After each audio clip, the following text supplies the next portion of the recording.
ಮನದ ವಿಷಯಗಳನ್ನು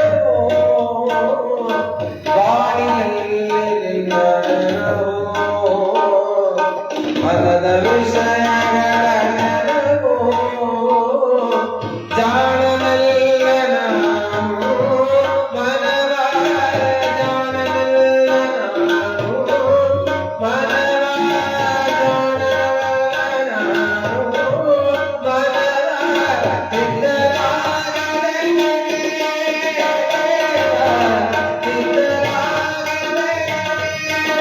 ದೇವ ಕಲ್ಯಾಣದ ಬಸವಣ್ಣನೇ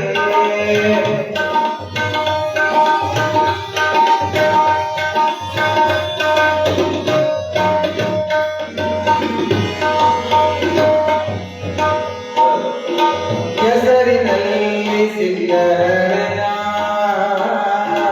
ಅಶ್ವವಿನಂದನ ಕೆಸರಿನಲ್ಲಿ ಸಿಕ್ಕ ಕೆಸರಿನಲ್ಲಿ ಸಿಕ್ಕ ಕೆಸರಿನಲ್ಲಿ ಸಿಕ್ಕರೆಯ ಅಶ್ವವಿನಂದನ ಅಸಗಣಿಸುವ ದುರ್ವಸನದಿ ಅಸಗಣಿಸುವ ದುರ್ವಸನದಿ ಸಿಕ್ಕುಬಾಳುತ್ತಿದ್ದೆಯ ಸಿಕ್ಕುಬಾಳುತ್ತಿದ್ದೆಯ ಕಲ್ಯಾಣದ ಬಸವಣ್ಣನೇ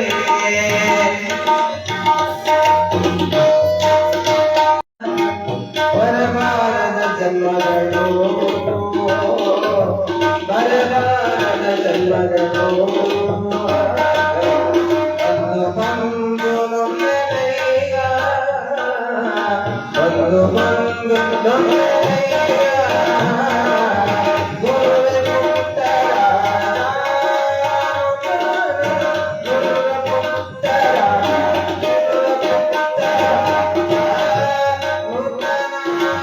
ಗುರುವೆ ಪುತ್ತರ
जगदान जगद्गुरु पंचाचार्य महाराज की श्री गुरु शतस्थल ब्रह्मजात शंभुलिंग विश्वाचार्य महाराज की सामसे नमः पार्वती विश्व हर हर महादेव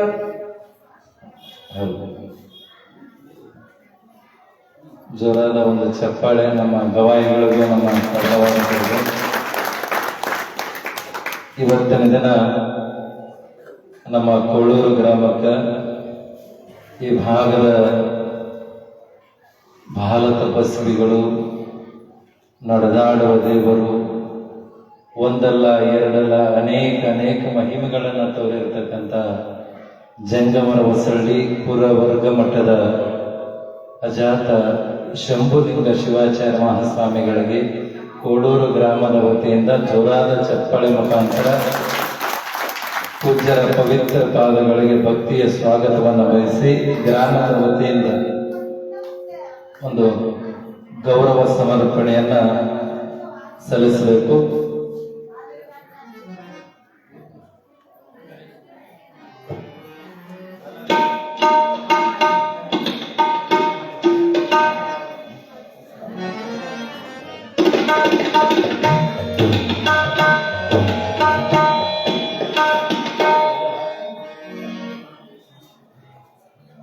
ಮುಂದಿನ ಒಂದು ಕಾರ್ಯಕ್ರಮವನ್ನ ವೇದಘೋಷವನ್ನ ನಮ್ಮ ವೀರೇಶ್ ಸ್ವಾಮಿ ಅವರು ನಡೆಸಿಕೊಡ್ತಾರೆ. ಚಪ್ಪಾಳೆ ಮೂಲಕ ಈ ಕಾರ್ಯಕ್ರಮವನ್ನು ಪ್ರಾರಂಭ ಮಾಡೋಣ.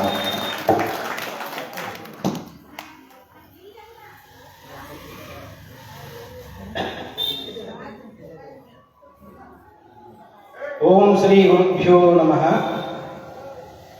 ಗಜಾನನಂ ಭೂತಗಣಾದಿಸೇವಿತಂ ಕಪಿತ್ಥಜಂಬೋ ಫಲಸಾರ ಭಕ್ಷಿತಂ ಉಮಾಸುತಂ ಭಕ್ತ ಶೋಕ ವಿನಾಶ ಕಾರಣಂ ನಮಾಮಿ ವಿಘ್ನೇಶ್ವರ ಪಾದ ಪಂಕಜಂ.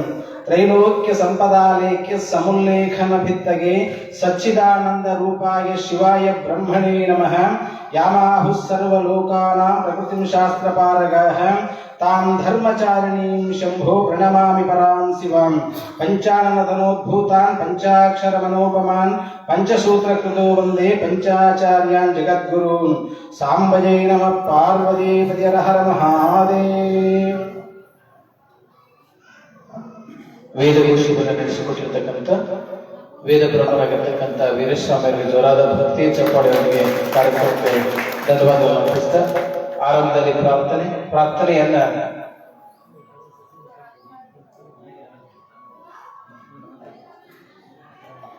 ಕೊಳ್ಳೂರು ಗ್ರಾಮದ ಒಂದು ಕಾರ್ಯಕ್ರಮದ ಪಾವನ ಭವ್ಯ ಸಾನ್ನಿಧ್ಯವನ್ನು ದಯಪಾಲಿಸಿರ್ತಕ್ಕಂಥ ಈ ಭಾಗದ ಆರಾಧನದ ಗುರುದೇವರು ಲಿಂಗ ಪೂಜಾ ಲೇಖರು ಬಾಲ ತಪಸ್ವಿಗಳಾಗಿರ್ತಕ್ಕಂಥ ಜಂಗಮರು ಶಳ್ಳಿಪುರ ವರ್ಗ ಮಠದ ಪರಮ ಪೂಜ್ಯ ವರಿಣ್ಯರಾಗಿರ್ತಕ್ಕಂಥ ಶ್ರೀ ಅಜಾತ ಶಂಭಲಿಂಗ ಶಿವಾಚಾರ್ಯ ಮಹಾಸ್ವಾಮಿಗಳವರನ್ನ ತಮ್ಮೆಲ್ಲರ ಜೋರಾದ ಭಕ್ತಿಯ ಚಪ್ಪಾಳೆಯೊಂದಿಗೆ ಪರಮ ಪೂಜ್ಯರನ್ನ ಕಾರ್ಯಕ್ರಮಕ್ಕೆ ಸ್ವಾಗತ ಮಾಡುತ್ತಾ ನಾಡು ಕಂಡ ಪ್ರವಚನ ವಾಗ್ಮಿಗಳು ಎನ್ನ ಮಾರ್ಗದರ್ಶನೀಯ ಪೂಜ್ಯರಾಗಿರ್ತಕ್ಕಂಥ ಶ್ರೀಧರ ಗೆಡ್ಡೆ ಮಳೆ ಮಠದ ಪೂಜ್ಯರಾಗಿರ್ತಕ್ಕಂಥ ಶ್ರೀ ವೇದಮೂರ್ತಿ ದೊಡ್ಡ ಬಸವೇಶ್ವರ ಶಾಸ್ತ್ರಿಗಳವರಿಗೆ ಜೋರಾದ ಭಕ್ತಿಯ ಚಪ್ಪಾಳೆಯೊಂದಿಗೆ ಕಾರ್ಯಕ್ರಮಕ್ಕೆ ಸ್ವಾಗತ ಮಾಡುತ್ತಾ ಅದೇ ರೀತಿಯಾಗಿ ನಾಡು ಕಂಡ ಗಾನ ಚತುರ ಸಾಧಕ ಕುಲದ ಶ್ರೇಷ್ಠ ಗಾನ ಚತುರ ಎನಿಸಿಕೊಂಡಿರ್ತಕ್ಕಂಥ ಸೋಮನಾಳ ಹಿರೇಮಠದ ಶ್ರೀ ಶರಣಯ್ಯ ಸ್ವಾಮಿ ಇವರಿಗೆ ಜೋರಾದ ಚಪ್ಪಾಳೆಯೊಂದಿಗೆ ಸ್ವಾಗತ ಮಾಡುತ್ತಾ ಅದೇ ರೀತಿಯಾಗಿ ನಾಬಲ ತಬಲ ಎನ್ನುವ ಹಾಗೆ ತಬಲದ ಸುನಾದವನ್ನ ತಮಗೆಲ್ಲ ಉಣಬಡಿಸುತ್ತಿರುವ ನಾಡು ಕಂಡ ಹಿರಿಯ ತಬಲ ಚೇತರರು ವೀರೇಶ್ವರಿ ಪುಣ್ಯಾಶ್ರಮದ ಹಿರಿಯ ಕಲಾವಿದರಾಗಿರ್ತಕ್ಕಂಥ ಹಾಲ್ವೆಯ ಮೌನೇಶ್ ಅಣ್ಣನವರಿಗೆ ಜೋರಾದ ಚಪ್ಪಾಳೆಯೊಂದಿಗೆ ಸ್ವಾಗತ ಮಾಡುತ್ತಾ ಅದೇ ರೀತಿಯಾಗಿ ಸೌಂಡ್ ವರ್ಧಕದ ಸೇವೆಯನ್ನು ನೀಡುತ್ತಿರುವ ಜ್ಞಾನವೃದ್ಧರು ವಯೋವೃದ್ಧರಾಗಿರ್ತಕ್ಕಂಥ ಶರಣಯ್ಯ ತಾತ ಅವರಲ್ಲಿ ಅದೇ ರೀತಿಯಾಗಿ ಅತ್ಯಂತ ಸುಂದರವಾದ ಶ್ರೀಮಠದ ಸೋಷಿಯಲ್ ಮೀಡಿಯಾದನ್ನ ಅತ್ಯಂತ ಅಚ್ಚುಕಟ್ಟಾಗಿ ನಡೆಸಿಕೊಡ್ತಿರುವ ಕಿರಣ್ ಅವರಲ್ಲಿ ಈ ಒಂದು ಕಾರ್ಯಕ್ರಮಕ್ಕೆ ಆಗಮಿಸಿರುವ ಕೋಳೂರು ಗ್ರಾಮದ ಎಲ್ಲ ಮಹೇಶ್ವರರೇ, ಸದ್ಭಕ್ತರೇ, ಶರಣ ತಂದೆ ತಾಯಿಗಳ ಮತ್ತು ಮಕ್ಕಳೇ, ನಿಮ್ಮೆಲ್ಲರ ಅಂತರಾತ್ಮದಲ್ಲಿ ಬೆಳಗುವ ಶೋಚಿತನಕ್ಕೆ ಸೋಮನಾಳಕಂದನ ಶರಣಾರ್ಥಿಗಳು. ಇಲ್ಲೇ ನೋಡ್ರಿ, ನಾವು ಯಾರಾದ್ರೂ ನಮಗೆ ಆರಾಮದಿನ ಅಂತ ಕೇಳಿದ್ರೆ ನೀವೇನಂದ್ರೆ ಆಫೀಸ್ ಮಾತಾಡಿಸ್ತಿರಲ್ಲ, ಏನಂತೀರಿ? ಆರಾಮದಿರವ? ನೀವು ಆರಾಮದಿರಿಲ್ಲ? ನೀವು ಆರಾಮದಿರಿಂದ ನಾ ಚಪ್ಪಾಳೆ ತಟ್ಟಿದ್ರೆ ಏನ್ ಅನ್ನಿಸ್ತೈತೆ ನಿಮಗೆ? ನೀವು ಖುಷಿ ಅನ್ನಿಸ್ತೈತೆ? ಫಸ್ಟ್ ಹೋಗಿ ನೋಡಿ ನಾನು ಹೇಳ ಏನಾಯ್ತು ತಾತಗಂತ ಅಂತೀರಿ ಇಲ್ಲ. ಆರಾಮದಿ ಅಂತ ಕೇಳಿನಿ, ಆರಾಮದಿ ಅನ್ನೋದು ಬಿಟ್ಟು ಚಪ್ಪಾಳೆ ಬಿಡ್ತೈತಿ, ಏನನ್ನ ಆಗೈತಿ, ನೀನೇನ್ ಚಲೋ ಇರ್ತದ ತಾತ. ಹಂಗ ಒಬ್ಬ ಸ್ವಾಮಿಗಳ ವೇದಿಕೆ ಮೇಲೆ ಕುಂತಾರೆ, ಅವ್ರ ಮುಂದೆ ಒಬ್ರು ಯಾರೋ ಒಬ್ರು ಮಾತಾಡ್ತಿದ್ದಾರೆ, ಅವ್ರು ಶರಣಾರ್ಥಿ ಅಂತಾರಂದ್ರೆ ವಾಪಸ್ ನೀವೇನ್ ಹೇಳ್ಬೇಕವ? ನಕ್ಕಿಂತ ಪಕ್ಕ ಶರಣರಿದ್ರೆ ಆದ್ರೆ ಹೇಳಂಗಿಲ್ಲ, ನೋಡೋಣ ನೀವು ಬಂದಾರ ಶಾಣ್ಯರ ನೋಡೋಣ. ಎಲ್ಲರಿಗೂ ಶರಣಾರ್ಥಿಗಳು ಅಂದ್ರೆ ರಾಕ ಕಷ್ಟ, ಎಲ್ಲರಿಗೂ ಶರಣಾರ್ಥಿಗಳು.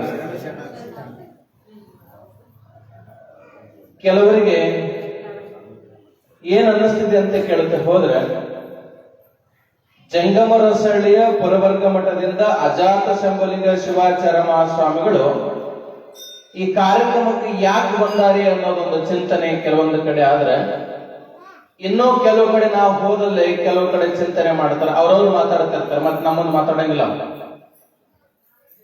ಕೆಲವು ಕಡೆ ಕುತ್ಕೊಂಡು ಮಾತಾಡ್ತಾ ಇರ್ತಾರ ನೋಡ್ರಿ, ಏನಂತ, ಸನ್ಯಾಸಿಗಳಾಗ್ಲಿ ಸ್ವಾಮಿಗಳಾಗ್ಲಿ ಊರಿಗೆ ಬರೋದು ಯಾಕಪ್ಪ?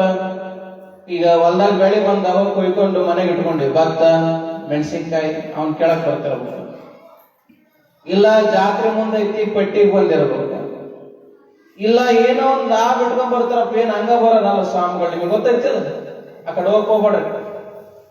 ಅವ್ರು ಅಂತಿರ್ತಾರೆ. ಮತ್ತೆ ಅವ್ರಿಗೆ ಏನಂತ ಸ್ವಾಮಿಗಳಂದ್ರೆ ಗೊತ್ತಿರಂಗಿಲ್ಲ, ಸನ್ಯಾಸಿಗಳಂದ್ರೆ ಗೊತ್ತಿಲ್ಲ, ಮಠ ಅಂದ್ರೆ ಗೊತ್ತಿಲ್ಲ, ಶಿವಯೋಗಿಗಳಂದ್ರೆ ಗೊತ್ತಿರಲ್ಲ.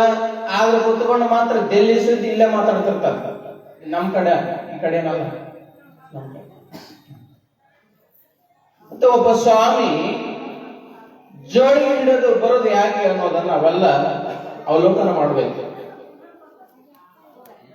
ಹಿಂದೊಮ್ಮೆ 19-20ನೇ ಶತಮಾನದ ಪೂರ್ವಾರ್ಧದೊಳಗೆ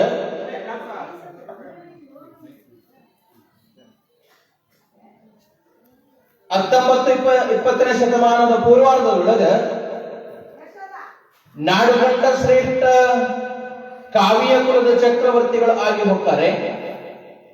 ಇವತ್ತೇನು ನಾದ ಸುನಾದ, ಇವತ್ತೇನು ಕಾವಿ ನಡೆದಾಡುವ ಮಾತನಾಡುವ ದೇವರುಗಳು ಅಂತೇನು ಕರಿತೀವಲ್ಲ, ಇವತ್ತು ಮಂದಿರಗಳನ್ನ ಕಟ್ಟಿವಿ, ಹಣೆ ಮೇಲೆ ವಿಭೂತಿ ಉಳಿದದ, ತಾಯಂದ್ರು ಬರೀ ಅಡಿಗೆ ಮನೆಯಾಗಿರೋರು ಬಂದು ದೇವಾಲಯದ ಬಂದು ಕುತ್ಕೊಂಡಾರ, ಹಳಸ ಹಿಡಿಯಾಕೊಂತಾರ, 4 ಒಳ್ಳೆ ಮಾತುಗಳನ್ನು ಕೇಳಾಕೊಂತಾರ. ಇವತ್ತು ನಾಡಿನೊಳಗ ಮಠದೊಳಗಿರುವ ಸ್ವಾಮಿಗಳನ್ನ ನೋಡೋಕ್ ಕುಂತೀವಿ. ಕಾರಣ ಇವನ್ನೆಲ್ಲವನ್ನು ಕೊಟ್ಟವ್ರು ಯಾರು ಅಂದ್ರ ಸಮಾಜದ ಸಂಜೀವಿನಾಗಿರ್ತಕ್ಕಂಥ ಹಾನಗಲ ಕುಮಾರೇಶ್ವರ ಕೊಟ್ಟಂತ ಈ ಒಂದು ಕಾಣಿಕೆ, ನಾಡಿ ಕೊಟ್ಟಂತ ಭಿಕ್ಷೆ. ಅವರು ಒಂದು ದಿವಸ ಜೋಳಿಗೆ ಹಿಡ್ಕೊಂಡು ಹೋದ್ರು. ಸಮಾಜದೊಳಗೆ ಜೋಳಿಗೆ ಎಷ್ಟು ಕೆಲಸ ಮಾಡತೈತೆ ಅನ್ನೋದ್ರ ಬಗ್ಗೆ ಹೇಳಕ್ ಕುಂತೇನೆ. ನಾವು ಒಬ್ಬ ಸ್ವಾಮಿಗಳು ಬರ್ತಾರಂದ್ರ ನಿಷ್ಕಾಳಜಿ ಮಾಡಕ್ ಕುಂತೇವಿ. ಒಬ್ಬ ಸ್ವಾಮಿಗಳು ಬರ್ತಾರಂದ್ರ ಬಂದ್ರ ಬರೋಕೂಡ ಅವ್ರ ಪಾಡಿಗೆ ಅವ್ರು ಬರ್ತಾರ ಅನ್ನಕ್ ಕುಂತೇವಿ.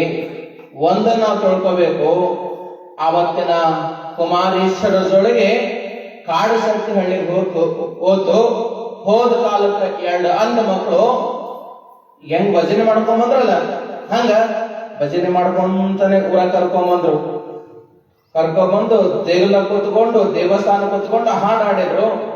ಹಾಡಿದ ಕಾಲಕ್ಕ ಆಗಿನ ಕುಮಾರಶ್ರೀಗಳು ಅಲ್ಲಿ ಕೇಳಿದ್ರಂತ, ಯಪ್ಪ ಕಾಡು ಶಕ್ತಿ ಹಳ್ಳಿ ಬಂದಿದ್ ಬಹಳ ಆನಂದ ಆಗೈತಿ, ಆದ್ರ ನೀವು ನನಗೊಂದು ಕಾಣಿಕೆ ಕೊಡಬೇಕು ಅಂತ ಅನ್ಕೊಂಡು ಆ ಕಾಡ ಶಕ್ತಿ ಹಳ್ಳಿಗೆ ಹೋಗಿ 2 ಅಂಧ ಮಕ್ಕಳಿದ್ದು ಅವ್ರಿಗೆ ಹೋಗಿ ಕೇಳ್ತಾರೆವ, ನನ್ನ ಜೋಳಿಗೆ ಏನೇನೋ ಬೇಡ್ಲಿಕ್ಕಾಗಿ ನಿನ್ನ ಮನೆಗೆ ಬಂದಿಲ್ಲ, ಈ ಗ್ರಾಮಕ್ಕೆ ಬಂದಿಲ್ಲ. ನನ್ನ ಜೋಳಿಗೆ ಹಿಡ್ಕೊಂಡು ಬಂದಿನಲ್ಲ, ಇದು ಸಮಾಜದ ಜೋಳಿಗೆ, ಇದನ್ನ ಹಿಡ್ಕೊಂಡು ಬಂದಿದ್ದು ನಿಮ್ಮ ಹೊಲದೊಳಗೆ ಬೆಳೆದಿರುವ ಬೆಳೆಯನ್ನು ಬೇಡಾಕ್ ಬಂದಿಲ್ಲ, ನೀವು ಟ್ರಿಜಾರಿಗೆ ಹಾಕಿರ್ತಕ್ಕಂಥ ಬೆಳ್ಳಿ ಬಂಗಾರ ರೊಕ್ಕಗಳನ್ನು ಬೇಡಾಕ್ ಬಂದಿಲ್ಲ. ಈ 2 ಅಂಧ ಮಕ್ಕಳದಾವಲ್ಲ, ಇವನ್ ನಾನು ಜೋಳಿಗೆ ಹಾಕ್ರಿ ಅಂತ ಆ ಜೋಳಿಗೆ ಬಾರ್ ಒಳಗ 2 ಅಂಧ ಮಕ್ಕಳನ್ನ ಸ್ವೀಕಾರ ಮಾಡಿಕೊಂಡು ಆ 2 ಅಂಧ ಮಕ್ಕಳು ಹುಟ್ಟ್ಯಾವಂದ್ರ ನೋಡಿ, ಚಲೋ ಮಕ್ಕಳು ಹುಟ್ಟಿದ್ರ ನಮಗೆ ಏನಾದ್ರೂ ಕಣ್ಣ ಕಾಲ ಸ್ವಲ್ಪ ಹುಟ್ಟಿತ್ತು ಅಂದ್ರೆ ಯಾರನ್ನ ಬೈತೀರಿ ನೀವು? ಕರೆಕ್ಟ್ ಹೇಳ್ರಿ, ಯಾರ ನೀವು? ದೇವ್ರನ್ನ ಬೈಯಾರ, ನಾನು ಬಿಟ್ರೆ ನೀವು? ಚಲೋ ಶ್ರಾವಣ 1 ತಿಂಗಳು ವೀರಭದ್ರೇಶ್ವರ ದೇವಸ್ಥಾನಕ್ಕೆ ದೀಪ ಹಚ್ಚಿರಿ, ಅಕಸ್ಮಾತ್ 1 ತಿಂಗಳಾದ್ಮೇಲೆ ಏನನ್ನ ಶುಭ ಫಲ ಕೊಟ್ಟಿಲ್ಲ ಅಂದ್ರ ಒಳಗಿರತ್ನ ಬುಡ ಮಂದಿ ಅಲ್ಲ, ಇನ್ನು ನಿಮ್ಮಂತರ ಎಲ್ಲಿ ತಗೊಂಡು 2 ಅಂಧ ಮಕ್ಕಳ ಜೋಳಿಗೆ ಹಾಕಿಸ್ಕೊಂಡು ಅಂಧ ಮಕ್ಕಳು ಹುಟ್ಟ್ಯಾವ. ಆ ಮಕ್ಕಳು ಬರೀ ಭಿಕ್ಷೆ ಮಾಡಿ ಬದುಕಬೇಕು ಅನ್ನುವಂತ ಸಮಾಜದೊಳಗ 2 ಅಂಧ ಮಕ್ಕಳನ್ನ ಜೋಳಿಗೆ ಹಾಕೊಂಡ್ಯವ. ರೈಲ್ವೆ ಸ್ಟೇಷನ್ ಒಳಗೋ ಎಲ್ಲೋ ಯಾರದೋ ಮನೆಯೊಳಗ ಕಸ ಮುಸರಿ ಮಾಡಿಕೊಂಡು ಇನ್ನೊಬ್ರು ಹಾಕಿದ್ದು ಕೊಳ್ಳುವ ಪ್ರಸಂಗದೊಳಗ ಆ ಭಿಕ್ಷೆಯ ಪಾತ್ರೆಗಳನ್ನು ಅಳಿಸಿ ಅಕ್ಷಯದ ಪಾತ್ರೆ ನೀಡಿ ಅಂಧರಾಗಿರ್ತಕ್ಕಂಥ ಗದಗೆಯನವರಿಗೆ ಅಂತಾರೆಪ್ಪ, ಈ ನಾಡಿನೊಳಗ ಅನಾಥರ ಭಿಕ್ಷೆಯ ಪಾತ್ರೆಯನ್ನು ಕಸಿದು ಅವರ ಬದುಕಿಗೆ ಅಕ್ಷಯದ ಪಾತ್ರೆ ನೀಡುವ ಪಂಚಾಕ್ಷರಿದ ವಾಯುಗಳು ನೀವಾಗುವಂತ ಅನ್ಕೊಂಡು ಅವರಿಗೆ ಜ್ಞಾನದ ಕಣ್ಣನ್ನು ಕೊಟ್ಟರು. ಅವರೇ ವೀರೇಶ್ವರ ಪುಣ್ಯಾಶ್ರಮವನ್ನು ಸ್ಥಾಪನೆ ಮಾಡಿದ್ರು. ಇವತ್ತು ಲಕ್ಷಾಂತರ ಮಕ್ಕಳು ಇವತ್ತು ಹಾಡಾಕ್ ಕುಂತೀವಿ. ಇವತ್ತೇನಾದ್ರೂ ನಾದ ಸುನಾದ ಶಾಸ್ತ್ರ ಇಲ್ಲೇನಾದ್ರೂ ಕೇಳ್ತೀವಿ ಅಂದ್ರ ಅದ ಅಪ್ಪ ಆನಗಲ ಕುಮಾರೇಶ, ಅಪ್ಪ ಪಂಚಾಕ್ಷರೇಶ, ಅಪ್ಪ ಪುಟ್ಟರಾಜೇಶ್ವರಿ ನಾಡಿಗೆ ಕೊಟ್ಟಂತ ಭಿಕ್ಷೆ ಅನ್ನೋದನ್ನ ಯಾರು ಕೂಡ ಮರಿಬಾರ್ದು. ಅಂತ ಜೋಡಿಗಳು ಊರೂರು ಹುಡ್ಕೊಂಡ್ ಬಂದು ಅವ್ರೇನ್ ಆರಾಮ್ ಚಂದ ಕೊಡಬಹುದಿತ್ತು, ಆದ್ರೆ ಊರೂರಿಗೆ ಜೋಡಿ ಹುಡ್ಕೊಂಡ್ ಬಂದಿದ್ದು ಅಂದ್ರ ತಮ್ಮ ಹಿತಕ್ಕಾಗಿ ಬರಲಿಲ್ಲ, ತಮ್ಮ ಸಾಧನೆಗಾಗಿ ಬರಲಿಲ್ಲ, ತಮ್ಮ ಶ್ರೇಷ್ಠತೆಗಾಗಿ ಬರಲಿಲ್ಲ. ಸಮಾಜಗಳಿಗೆ ಯಾರು ನೊಂದೋರಿದ್ರಲ್ಲ ಅವರು ಕಣ್ಣೀರನ್ನು ಒರೆಸ್ಲಿಕ್ಕಾಗಿ ಜೋಳಿಗೆ ಬಂದಿದ್ದು ಅನ್ನೋದನ್ನ ಈ ಸಮಾಜ ಎಂದು ಕೂಡ ಮರಿಬಾರದು. ಸಮಾಜ ಎಂದು ಕೂಡ ಮರಿಬಾರದು. ಆ ಕಾರಣಕ್ಕಾಗಿ ಈ ಜೋಳಿಗೆ ರೂಪದೊಳಗ ಇವತ್ತು ಅಜಾತ ಶಂಭಲಿಂಗ ಶಿವಾಚಾರ್ಯ ಬಂದು ಏನ್ ಕೇಳಾಕ್ ಬಂದಾರಪ್ಪ ಅಂತ ಕೇಳ್ತಾ ಹೋದ್ರ ಫೆಬ್ರವರಿ ಒಳಗ 20ನೇ ತಾರೀಕು ಜಾತ್ರೆ ನಡಿತೈತಿ, ನನ್ ಜೋಳಿಗೆಗೆ ಭತ್ತ ಕೊಡ್ರಿ, ಮೆಣಸಿನ್ಕಾಯಿ ಕೊಡ್ರಿ, ಪಟ್ಟಿ ಬಂದೈತಿಲ್ಲ ಅದನ್ನ ಹಾಕ್ರಿ ಅಂತ ಕೇಳಕ್ ಬಂದಿಲ್ಲ. ಒಂದು ಕಡೆ ಸಮಾಜ ವ್ಯರ್ಥ ಸಮಾಜ ನಿರ್ಮಾಣ ಆಗಕ್ ಕುಂತಿದೆ. ಎಂತ ಸಮಾಜ ನಿರ್ಮಾಣ ಆಗಕ್ ಕುಂತಿದೆ ಅಂತ ಕೇಳ್ತಾ ಹೋದ್ರ ಎತ್ತಂತ ತಂದೆ ತಾಯಿನ ಕಡೆಗಣಿಸಿ ಇನ್ಯಾವುದೋ ಒಂದು ಪಾಶ್ಚಿಮಾತ್ಯದ ಸಂಸ್ಕೃತಿ ಒಳಪಡ್ತಕ್ಕಂಥ ಸಮಾಜ ನಿರ್ಮಾಣ ಆಗಕ್ ಕುಂತೈತೆ. ನೀವು ದೇವ್ರ ಹತ್ರ ಬಂದು ಏನ್ ಬೇಡ್ಕೊಂತಾರೆ? ಮಕ್ಕಳಾಗಲ್ಲ. ಎಷ್ಟು ದೇವ್ರಿಗೆ ಅಡ್ಡಾಡಿರ್ ಗೊತ್ತೈತೆ? ನಮಗಿನ ಚಂದ ನಿಮಗೆ ಗೊತ್ತಿರ್ತೈತೆ. ಮಕ್ಕಳಾಗಿಲ್ಲ ಅಂದ್ರೆ ದೇವ್ರ ಹತ್ರ ಬೇಡ್ಕೊಂತ ಏನಂತ? ಯಪ್ಪ ನನಗೆ ಕರುಳ ಕೊಡು, ಕರುಳ ಕೊಡು. ಯಾಕ? ನನ್ನ ಜಗತ್ತು ಬಂಜೆ ಅಂತ ಆಡ್ಕೋಬಾರ್ದು. ಅದಕ್ಕಂತಾರ ಬಾಲಕರಿಲ್ಲದ ಬಾಲ್ಯ ಜಾತರ ಜನ್ಮ ಬಾಡಿಗೆ ಎತ್ತು ದುಡಿದಂಗ, ಬಾಡಿಗೆ ಎತ್ತು ದುಡಿದಂಗ ನನ್ನವ ಆಸಂಡ ಬೇಸಿ ಎಳೆದಂಗ ಅಂತ ಹೊಡಿತಾಳ. ಸಂಜೀಲಿ ಹುಟ್ಟಾಲಿ ಮುಂಜಾಲಿ ಸಾಯಲಿ ಬಂಜಂಬ ಶಬ್ದ ಹೊರಲಾರೆ ಅಂತ ಅನ್ಕೊಂಡು 10 ದೇವರಿಗೆ ಕಾಯಿ ಕಟ್ಟಿ ಉಪವಾಸ ಮಾಡಿ ಮಕ್ಕಳನ್ನ ಇರ್ತಕ್ಕಂಥ ಸಮಾಜದೊಳಗ ಇವತ್ತು ಹೆಂಗಾಗಿ ಮಕ್ಕಳನ್ನ ಸುಖೈತೇನೆ ಯಾರಿಗೆ? ನಿಮ್ ಮನೆ ದೇವ್ರ ಮೇಲೆ ಆಣಿ ಮಾಡಿ ನೋಡ, ಇವೇನು ದೇವ್ರಿಗೆ ಬಿಡ್ಕೊಂಡು ಅಡದಿರಲ್ಲ. ಒಂದ್ರಿಂದ ನಾವು ಅದರ ಬಹಳ ಸುಖ ಐತ್ ನೋಡಿ. ನನ್ನ ಮಗ ಇಷ್ಟೊಟ್ಟ ಆನಂದ ಜಗತ್ನಾಗ ಯಾರಿಂದ ಕಂಡಿಲ್ರಿ. ನನ್ನ ಮಗ ಅಂದ್ರೆ ನನಗೆ ಬಹಳ ಪ್ರೇಮ ಅನ್ನೋರು ಯಾರಿದ್ರೆ ಕೈ ಎತ್ತರ ನೋಡ. ನಾನು 3 ರಾಜ್ಯ ಅಡ್ಡಾಡಕ ಎಲ್ಲಿ ಕೈ ಎತ್ತಳೋ ಯಾಕೆ ಹೇಳ್ರಿ ನೋಡೋಣ. ಮತ್ತೆ ಅವು ಹುಟ್ಲಂತ ಅದಕ್ಕಂತಾರೆ ಬಡತನಕ್ಕೆ ಉಂಬುವ ಚಿಂತೆ, ಉಣಲಾರದೆ ಉಡುವ ಚಿಂತೆ, ಉಡುವುದಾದರೆ ಇಡುವ ಚಿಂತೆ, ಇಡುವುದಾದರೆ ಹೆಂಡಿರ ಚಿಂತೆ, ಹೆಂಡಿರಾದರೆ ಮಕ್ಕಳ ಚಿಂತೆ, ಮಕ್ಕಳಾದರೆ ಬದುಕಿನ ಚಿಂತೆ, ಬದುಕಾದರೆ ಕೇಡಿನ ಚಿಂತೆ, ಕೇಡಾದರೆ ಮರಣದ ಚಿಂತೆ. ಇಂತೆ ಹಲವು ಚಿಂತೆಯಲ್ಲಿದ್ದರನ್ನು ನಾ ಕಂಡೆ, ಶಿವಚಿಂತೆ ಶಿವಧ್ಯಾನದಲ್ಲಿದ್ದವರನ್ನು ನಾ ಒಬ್ಬರನ್ನ ಕಾಣ ಅಂಬಿಗರ ಚೌಡ ಅಂತ ಹೇಳಿದ್ರು. ಕರೆಕ್ಟ್ ಹೇಳಿ, ನಾನು ಕೇಳಿದ ಕ್ವಶನ್ಗೆ ಆನ್ಸರ್ ಬರಲಿಲ್ಲ.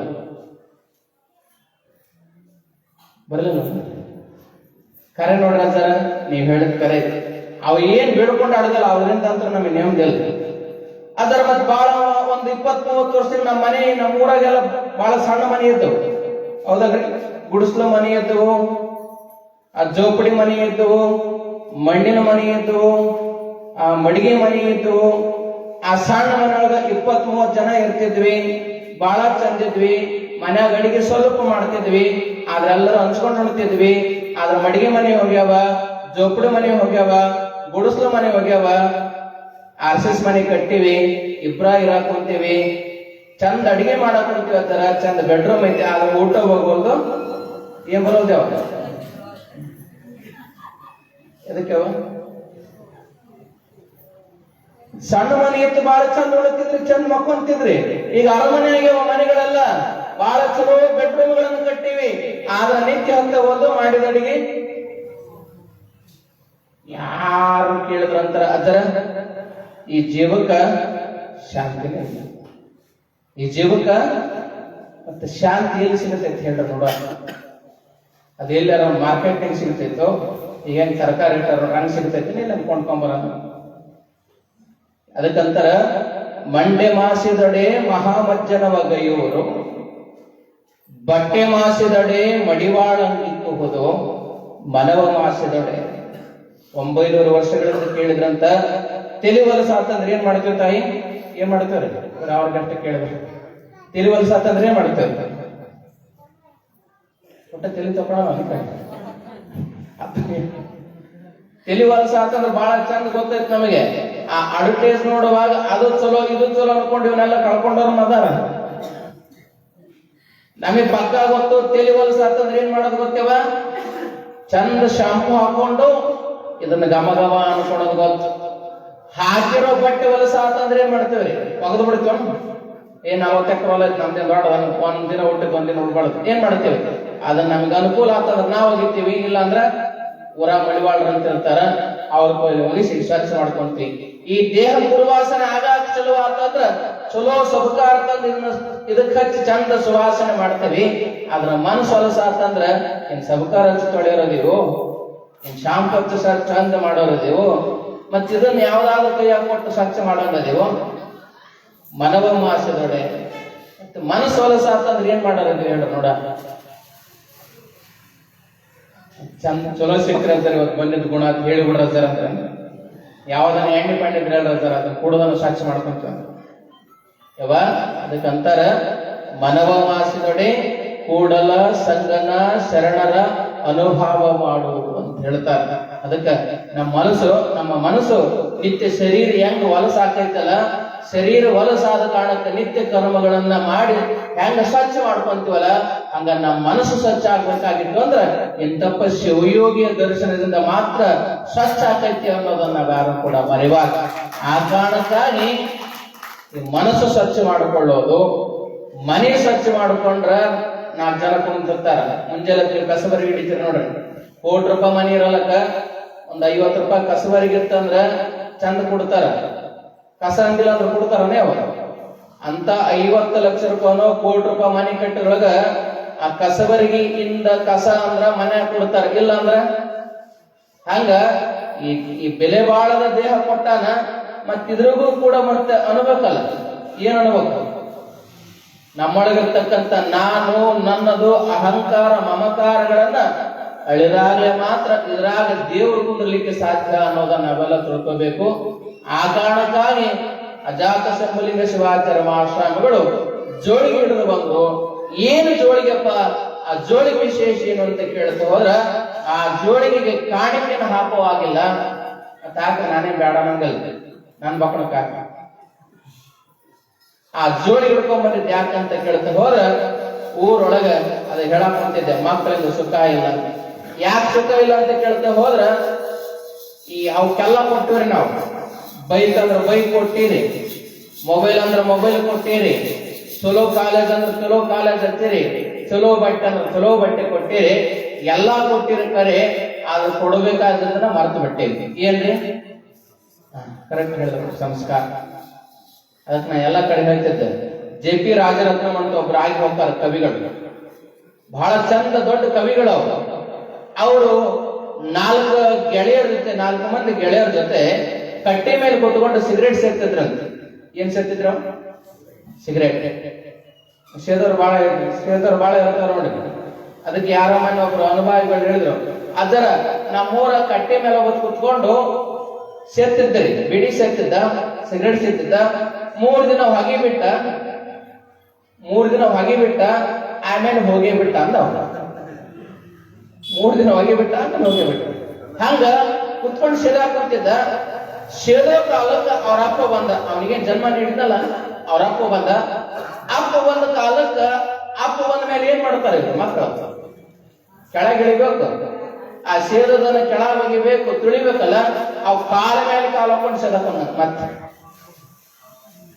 ಭಾರಿ ಬರಲ್ತಾರ ಅಂದ್ರ ಹಂಗಲ್ಲ, ಕಾಲ ಮೇಲೆ ಕಾಲ ಹಾಕೊಂಡು ಸೇದಾಕೊಂತ ಅವ್ರಪ್ಪ ನೋಡಿ ಸುಮ್ನೆ ಹೋದ.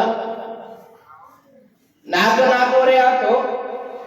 ಆದ ಕಾಲಕ್ಕೆ ಸಾಲೆ ಬಿಟ್ಟು ಅವ್ರ ಮಗ ಬರಕಂತ ಅಲ್ಲೇ ಕುಂತಿದ್ದವ. ಕಟ್ಟಿ ಮಂದಿ ಎಲ್ಲಿಗೆ ಹೋಗ್ಬೇಕು? ಅಲ್ಲೇ ಕೂತ್ಕೊಂಡಿದ್ದ, ಸೇದಾಕೊಂತಿದ್ದ. ಮಗ ಬರೋದು ನೋಡಿದ. ಮಗ ಬರೋದು ನೋಡಿ ಏನ್ ಎಳೆದಿತ್ತಲ್ಲ, ಎಳೆದು ಬಿಡಬೇಕನ್ನೋದ್ರೊಳಗ ಮಗ ನೋಡಿದ, ಗಪ್ಪ ನುಗ್ಗಿದ. ಕೈಯಾಗಿರೋ ಸಿಗರೇಟ್ ಕಾಲಾಗ ಹಾಕಿ ತುಳು ಕುಂತು ಬಿಟ್ಟ. ಕುತ್ಕೊಂಡು ಮಗ ದಾಟಿ ಹೋದ ಮೇಲೆ ಗೆಳೆಯರಿದ್ರಲ್ಲ, ಆತನ ಸ್ನೇಹಿತರು ಕೇಳಿದ್ರಂತ, ಅಲ್ಲೋ ನಿನಗೆ ಹುಟ್ಟಿಸಿದ ತಂದೆ ಬಂದ್ರೆ ಕಾಲ ಮೇಲೆ ಕಾಲ ಹಾಕೊಂಡು ಸೇರಿದಿ, ನಿನಗೆ ಜನ್ಮಕ್ಕೆ ಕಾರಣ ಆಗಿರ್ತಕ್ಕಂಥ ನಿಮ್ಮ ಅಪ್ಪ ಬಂದಾಗ ಕಾಲ ಮೇಲೆ ಕಾಲ ಹಾಕೊಂಡು ಏನೋ ಸ್ಟೈಲಾಗಿ ಸೇರಿದಲ್ಲ, ಮತ್ತೆ ನಿನಗೆ ಹುಟ್ಟಿದ ಕೂಸಿಗೆ ಯಾಕೆ ಎದ್ರಿದ್ಯಾ ಅಂತ ಕೇಳಿದ್ರಂತ ಅವ್ರ ಗೆಳೆಯರು. ಅವ್ ಬಹಳ ಚಂದ ಹೇಳಿದಂತ, ನೋಡಪ್ಪ ನಮ್ಮಪ್ಪಗ ನಾ ಸೇದೋದು ಕೋರಿಕೆಯನ್ನು ಬಿಡ್ಲಿಲ್ಲ. ಯಾಕ? ನಾ ಸಣ್ಣವನಿದ್ದಾಗ ಮನೆ ಮುಂದೆ ಕಟ್ಟಿ ಮುಂದೆ ಕುತ್ಕೊಂಡು ನನಗೆ ಬೀಡಿ ಹಚ್ಕೊಂಬರ ಕಳಿಸಿದ್ದ. ಅದಕ್ಕೆ ಹಚ್ಕೊಂಬರಕ್ಕೆ ಅದು ಆರ್ತೈತು. ಅದ ಆರತೆ ಕರ್ಕೊಂಡು ಸೇರ್ಕೆಂತ ನನಗೆ ರೂಢ ಆಗೈತಿ. ನಮ್ಮವನು ಆಕೆ ಬಹಳ ಚಂದ ಕಲಿಸಿದ್ ನೋಡಿ, ನಮ್ಮ ಪ್ಯಾಂಗ್ ಸೇರ್ತೈತೆ ಅಂತಂದು ಆಕೆ ನಟಿಗೆ ಮುರಿದು ಚಂದ ಹೇಳ್ತಾರ ನೋಡಿ. ನನ್ನ ಮಗ ಹೆಂಗ್ ಸತ್ತ ನೋಡು. ನಮ್ಮ ಮಗನ್ನ ವೀರಪ್ಪನ ಮಾಡಿದ್ದು ನೀವ. ಈ ಜಗತ್ನಾಗೆ ನೀವು ಈ ಸಾಲಿ ಬೆಲ್ ಹೊಡೆದ ಮೇಲೆ ಒಳಗೆ ಹೋಗ್ತಿದ್ರಂತ ಮೊದ್ಲು. ಈಗ ಹಂಗಲ್ರಿ, ಬೇಲ್ ಮೇಲೆಲ್ಲ ಹೊರಗದಾವ, ಕೋಟ್ ಬೇಲ್ ಮೇಲೆ. ಅವ ಅನ್ನಂತ ನಮ್ಮಪ್ಪ ಇದೇನು ಹೊರಗ್ ಬಿಡಂಗಿಲ್ಲ. ಯಾಕಂತ ಕೇಳ್ತಾ ಹೋದ್ರ ಇದು ಕಲ್ತಿದ್ದ ನಮ್ಮಪ್ಪನೇ. ನಮ್ಮಪ್ಪ ಸೇರ್ತಾನಂತ ನಾ ಸೇರಿ, ನಮ್ಮಪ್ಪ ಕುಡಿತೇನಂತ ನಾ ಕುಡಿಯೋದು ಕಲ್ತೀನಿ. ಇದು ನಮ್ಮಪ್ಪ ಕೊರಕು ಬಿಡಂಗಿಲ್ಲ. ಇದೇ ನನಗೆ ಬಿಟ್ಟೈತಲ್ಲ ಈ ಕೂಸು, ಇದಕ್ಕ ಪ್ರಭಾವ ಆಗಬಾರ್ದು ಅನ್ನೋ ಕಾರಣಕ್ಕೆ ಇದನ್ನ ನುಂಗಿನಿ ಅಂತ ಹೇಳಿದಂತ. ಕಾರಣ ಅಂತ ಕೇಳ್ತಾ ಹೋದ್ರ ನಮ್ಮಪ್ಪ ಕುಡದಾನಂತ ಕುಡಿಯೋದು, ನಮ್ಮಪ್ಪ ಸೇದನಂತ ಸೇದಿದ ಬಳುವಳಿ ರೋಗಗಳು ಬರ್ತಾವಿನ ಸಂಸ್ಕಾರ ಬರ್ಲಿಕ್ಕೆ ಸಾಧ್ಯ ಇಲ್ಲ. ಅದಕ್ಕಂತ ನೋಡ್ರಿ, ಯಾರಾದ್ರೂ ಆಸ್ಪತ್ರೆಗೆ ಹೋದ್ರ ಏನಾದ್ರೂ ದಮ್ಮ ಕೆಮ್ಮಿದ್ರ ನಿಮ್ ತಾತಗ ನಿಮ್ಮ ಅಪ್ಪಗೆ ಏನೋ ದಮ್ಮ ಕೆಮ್ಮಿತ್ತಂದ್ರೆ ಅಂತ ಕೇಳ್ತಾರಿಲ್ಲ. ಬಳುವಳಿಯಾಗಿ ರೋಗ ಬರ್ತಾವ, ಆಸ್ತಿ ಬರ್ತಾವ, ಆದ್ರೆ ಬಳುವಳಿಯಾಗಿ ಸಂಸ್ಕಾರ ಬರಂಗಿಲ್ಲ. ಬಳುವಳಿಯಾಗಿ ಸಂಸ್ಕಾರ ಬರಂಗಿಲ್ರಿ. ಬಳುವಳಿಯಾಗಿ ಬರೋದು ಆಸ್ತಿ ಬರ್ತಾವ, ರೋಗ ಬರ್ತಾವ, ಆದ್ರೆ ಬಳುವಳಿಯಾಗಿ ಸಂಸ್ಕಾರ ಬರ್ಲಿಕ್ಕೆ ಸಾಧ್ಯ ಇಲ್ಲ. ಬಳುವಳಿಯಾಗಿ ಸಂಸ್ಕಾರ ಬರಬೇಕಾಗಿತ್ತು ಅಂದ್ರ ಅದು ತಂದೆ ತಾಯಿಗಳ ಸಂಸ್ಕಾರ ಕೊಡಬೇಕು ಅಂತಕ್ಕಂತ ಒಂದು ಸ್ಪಷ್ಟ ಸಂದೇಶವನ್ನ ಈ ನಾಡು ಎಂದು ಕೂಡ ಮರಿಬಾರದು. ಆ ಸಂಸ್ಕಾರ ಶಾಲೆಯನ್ನು ತೆರಲಿಕ್ಕಾಗಿನೇ, ಸಂಸ್ಕಾರವನ್ನು ಕೊಡ್ಲಿಕ್ಕಾಗಿನೇ ಪರಂಪಚರಿ ಗ್ರಾಮಕ್ಕೆ ಆಗಮಿಸಿದ್ದಾರೆ. ಆ ಕಾರಣಕ್ಕಾಗಿ ನಾವು ಮಕ್ಕಳಿಗೆ ಸುಸಂಸ್ಕೃತರಾಗಿ ಆಗುವ ಪ್ರಸಂಗ ನಿರ್ಮಾಣ ಆಗೈತಿ. ಕಾರಣ ಏನು ಅಂದ್ರ ಈ ಮಕ್ಕಳು ತಂದೆ ತಾಯಿಯನ್ನು ಧಿಕ್ಕರಿಸಿ ಒಂದು ಸಂತ ಸಮಾಜವನ್ನು ನಿರ್ಮಾಣ ಮಾಡಕ್ ಹೊಂಟಾವ. ಹಾಗಾಗಿ ನಾವ ಗುಡಿ ಕಟ್ಟಿಗೆ ಬರಾಕ್ ಕುಂತಿಲ್ಲ, ನಾವ ಸ್ವಾಮಿಗಳು ಯಾರಾದ್ರೂ ಮನೆಗೆ ಬಂದು ಈ ನಮ್ ತಲಿ ಭಾಗ ಕುಂತಿಲ್ರಿ, ನಮ್ ಕೈ ಮುಗಿಯಾಕ ಕುಂತಿಲ್ಲ. ನಾವ್ ಹೆಂಗಾಗಿವ ಅಂದ್ರೆ ನಾವು CM PM ಆದಂಗ ಆಗ್ಬಿಟ್ರಿ ಎಲ್ಲಾರು. ಅವ್ರಿಗೆ ಯಾಕೆ ಕಾಲು ಮುಗಿಬೇಕು, ಅವ್ರಿಗೆ ಯಾಕೆ ಕೈ ಮುಗಿಬೇಕು ಅನ್ನೋ ಮಂದಿ ಜಗ್ಗಿ ಆಗ್ಬಿಟ್ಟೆ. ಯಾಕ ಇವೊಂದು ಶಟದಂಗರ ಬರ್ತಾರ ನೋಡ್ರಿ ಊರಾಗ. ಈ ಶಟದಂಗರ ಬಂದು ಜಾತಿಗೆ ಜಗಳ ಹಚ್ಚಿ ಊರು ಒಂದ ಮನೆಗೆ ಎರಡೆರಡು ಪಕ್ಷ ನಿರ್ಮಾಣ ಮಾಡಿ ಜಯನಮ ಪಾರ್ವತಿ ಎಬ್ಬಿಸಿಬಿಟ್ಟಾರ. ಇವನು ಮಾಡೋದು ಕಲಿಸಿವಿ, ಸಂಸ್ಕಾರವನ್ನ ಮಾಡ್ಲಿಕ್ಕೆ ಕಲಿಸಿಲ್ಲ. ಅದಕ್ಕಾಗಿ ನಮ್ಮ ಸಮಾಜ, ನಮ್ಮ ಸಂಸ್ಕೃತಿ ಇಳಿಬೇಕಾಗಿತ್ತು ಅಂದ್ರೆ ನಾವು ಸುಸಂಸ್ಕೃತರಾಗಬೇಕು ಅನ್ನೋದನ್ನ ಈ ಸಂದರ್ಭದಲ್ಲಿ ತಿಳಿಸಿ ಮುಂದಿನ ಕಾರ್ಯವನ್ನ ನಾವು ನೋಡೋಕ್ಕೂ ಮುಂಚೆ ನಮ್ಮ ಗವಾಯಿಗಳಲ್ಲಿ ಒಂದು ಹಾಡನ್ನು ನಾವು ನೀವೆಲ್ಲ ಕೇಳಬೇಕು.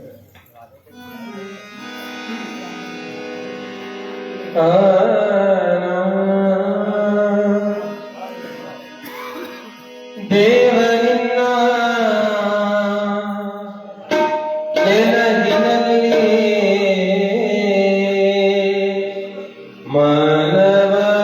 ಮನವರಳಿಸು, ದಿನವೂ ಬಾರ ಬೆಳಗಿಸೋ ದೇವ,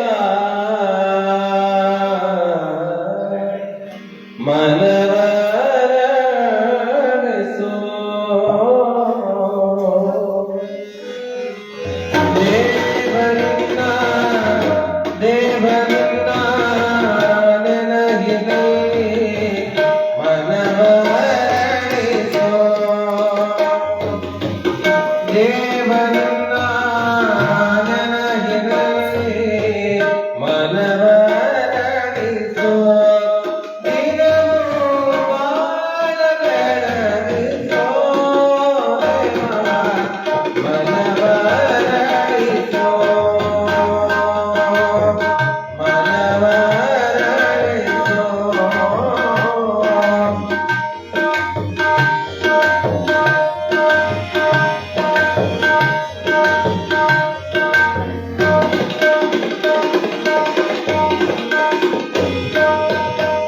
ಎದೆಗೆ ತೆರೆದು ಕಣ್ಣಿನಲ್ಲಿ ಪ್ರಾರ್ಥಿಸುವೆನು, ತೆರೆದು ಕಣ್ಣಿನಲ್ಲಿ ಪ್ರಾರ್ಥಿಸುವೆನು, ಭಾವದಲ್ಲಿ ರೂಪ ಬರಟು, ಭಾವದಲ್ಲಿ ರೂಪ ಬರಟು, ಮನವರಳಿಸೋ ದೇವ,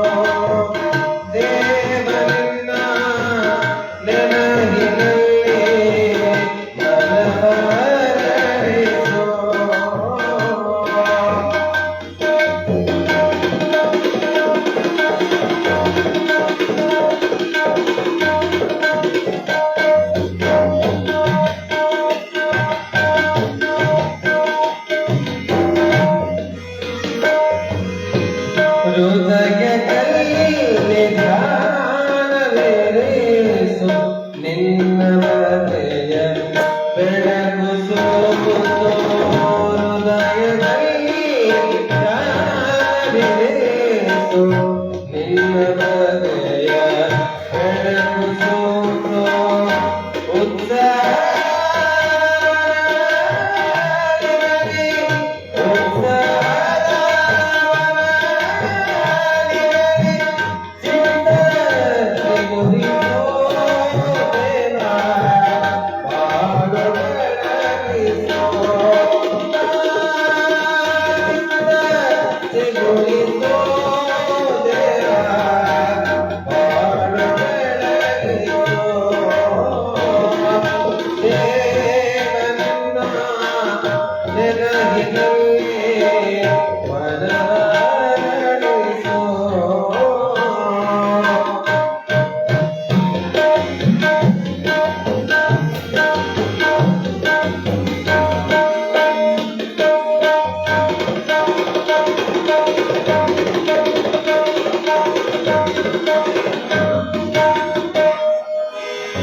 ನೆಮ್ಮದಿಯ ಮಲ್ಲಿ ಸುರಿಸೋ ನಿನ್ನ ನೆಮ್ಮದಿಯ ಮಲ್ಲಿ ಸುರಿಸೋ ಎಲ್ಲೆಡೆ ಎಲ್ಲೆಡೆ ಎಲ್ಲೆಡೆ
ಒಂದ್ಸಲ ಜೋರಾದ ಚಪ್ಪಾಳೆ. ಇದುವರೆಗೆ ನಮ್ಮ ಸಿದ್ದರಾಮ ಶಾಸ್ತ್ರಿಗಳು ತಡಿತಟ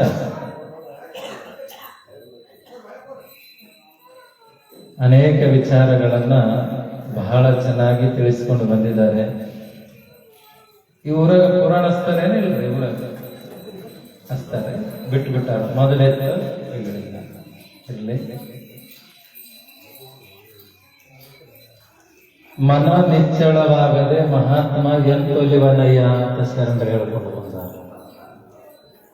ಏನ್ ಹೇಳಿದ್ರು ಅಂತಂದ್ರ, ಮನ ನಿಚ್ಚಳ ಆಗದೆ ಮಹಾತ್ಮ ಎಂತೊಲಿವನಯ್ಯ ಅಂತ. ಒಂದು ನಾವು ತಿಳ್ಕೊಳ್ಬೇಕಾಗ್ತದ, ಎಲ್ಲಿವರೆಗೆ ನಮ್ಮ ಮನಸ್ಸು ಪರಿವರ್ತನೆ ಆಗೋದಿಲ್ಲ ಅಲ್ಲಿವರೆಗೆ ಗುರು ಯಾರು ಗೊತ್ತಾಗೋದಿಲ್ಲ, ಲಿಂಗ ಯಾರು ಗೊತ್ತಾಗೋದಿಲ್ಲ, ಜಂಗಮ ಯಾರು ಗೊತ್ತಾಗೋದಿಲ್ಲ. ಹಬ್ಬ ಬಂದದ ಅಂತ ತಿಳ್ಕೊಂಡು ಮನೆ ಗ್ವಾಟಿಗೆ ಸುಣ್ಣ ಹಚ್ಚೋದಷ್ಟೇ ಕಲ್ತೇವೆ, ಮನೆ ತೊಳ್ಕೊಳ್ಳೋದಷ್ಟೇ ಕಲಿತೇವೆ, ಆದ್ರೆ ಮನಸ್ಸು ತೊಳ್ಕೊಳ್ಳೋದು ನಾವು ಕಲ್ತಿಲ್ಲ ಅಂತ ಸಿದ್ದರಾಮ ಶಾಸ್ತ್ರಿಗಳು ಬಹಳ ಚಂದ ಹೇಳಿಕೊಂಡು ಬಂದವರು. ನಾವು ಎಲ್ಲಿವರೆಗೆ ಮನಸ್ಸು ತೊಳ್ಕೊಳ್ಳೋದಿಲ್ಲ ಅಲ್ಲಿವರೆಗೆ ನಮ್ಮ ಬದುಕಿನ ಕಿಮ್ಮತ್ತು ಏನಂತ ಅರ್ಥ ಆಗೋದಿಲ್ಲ. ಮನಸ್ಸು ಯಾಕೆ ತೊಳ್ಕೊಳ್ಬೇಕು ಅಂತಂದ್ರ, ಇವತ್ತು ಇಷ್ಟು ಜನ ಕೂತ್ಕೊಂಡಿವಿ, ಇದು ಊರು ಬಹಳ ದೊಡ್ಡದದ, ಎಲ್ಲಾರು ಬರ್ಲಿಕ್ಕಾಗಿಲ್ಲ, ಆದ್ರೆ ಎಲ್ಲಾರ ಮನಸ್ಸು ತೊಳ್ಕೊಳಕ್ ಆಗಿಲ್ಲ. ಆದ್ರೆ ತೊಳ್ಕೊಳ್ಳುವಂತ ಯೋಗ ಎಂದವರು ಮಾತ್ರ ಗುರುವಿನ ಹತ್ರ ಕೊಡ್ಲಿಕ್ಕೆ ಸಾಧ್ಯ ಆಗ್ತದೆ. ಮನಸ್ಸು ತೊಳ್ಕೊಳ್ಳುವಂತ ಯೋಗ ಇರ್ಬೇಕಂತ ನಾವೇನು ಬಹಳ ಜನಗಳಿಗೆ ಹೇಳ್ತಿರ್ತೇವೆ, ಬರ್ರಿಯಪ್ಪ ಗುರುಗಳು ಬಂದಾರ ದರ್ಶನ ಮಾಡ್ಕೋರಿ, 4 ಒಳ್ಳೆ ಮಾತು ಕೇಳ್ರಿಪ್ಪ, ಉದ್ಧಾರ ಆಗ್ತೀರಿ. ಜಂಗಮರ ಸೊಳ್ಳೆ ತಾತನವ್ರು ನಿಮ್ಮ ಊರಿಗೆ ಪಟ್ಟಿ ಕೇಳಕ್ ಬಂದಿಲ್ಲ, ನಿಮ್ಮ ಹೊಲದಾಗ ಬೆಳೆದ ಜ್ವಾಳ ಕೇಳಕ್ ಬಂದಿಲ್ಲ, ಮೆಣಸಿನಕಾಯಿ ಕೇಳಕ್ ಬಂದಿಲ್ಲ. ಜಂಗಮರ ಸೊಳ್ಳೆ ತಾತನವರು ನಿಮ್ಮ ಮನೆಯಾಗ ನಿಮ್ಮ ಮನಸ್ಸಿನಾಗಿರುವಂತ ತೊಂದರೆ ತಾಪತ್ರಯ ನನ್ನ ಜೋಳಿಗೆ ಹಾಕ್ರಿ ಅಂತ ಅವ್ರು ಬಂದಾರ. ಇದು ನಾವು ತಿಳ್ಕೊಳ್ಬೇಕ.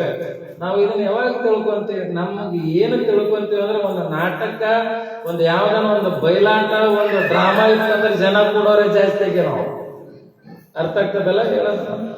ಶರಣರು ಸಂತರು ಮಹಾತ್ಮರು ಬಂದಾಗ ನಾವು ಎಲ್ಲಿವರೆಗೆ ಮನೆ ಬಿಟ್ಟು ಬರೋದಿಲ್ಲ ಅಲ್ಲಿವರೆಗೆ ಮನಸ್ಸಿನೊಳಗೆ ಮಹಾತ್ಮ ಸೇರಂಗಿಲ್ಲ ಅಂತ ನಾವು ಬಹಳ ಚೆನ್ನಾಗಿ ಹೇಳ್ತಿರ್ತೀವಿ.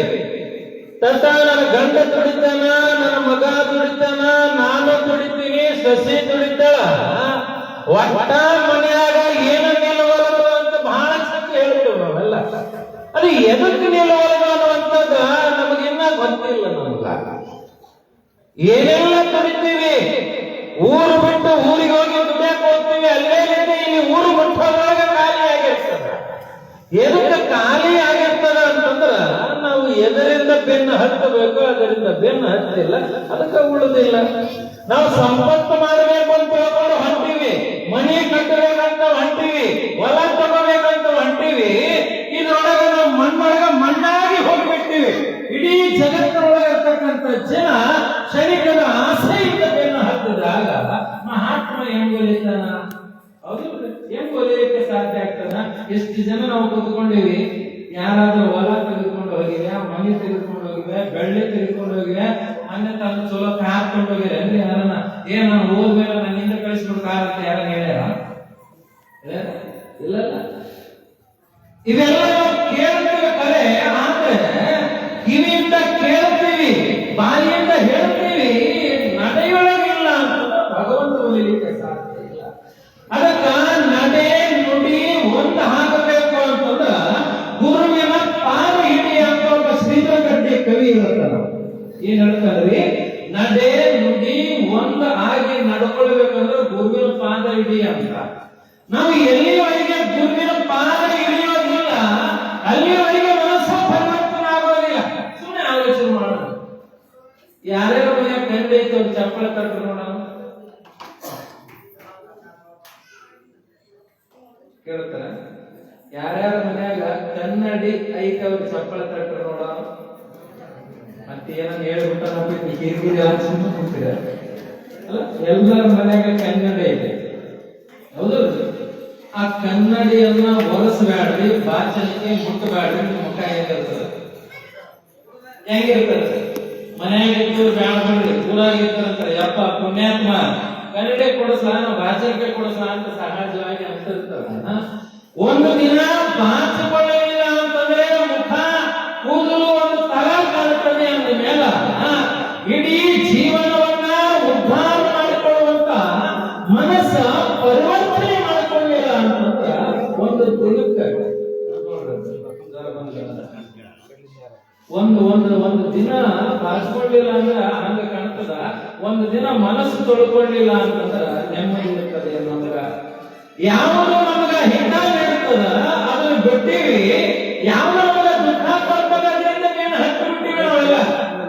ಯಾವುದು ಹಿತ ಕೊಡ್ತದೆ ಅಂತಂದ್ರ ಶರಣರ ಸಂತರ ಮಹಾತ್ಮರ ಅನುಭವದ ನುಡಿ ಏನು ಮಾಡ್ತದೆ ಅಂತಂದ್ರೆ ನಮ್ಮನ್ನ ಹಸನ ಮಾಡ್ತದೆ.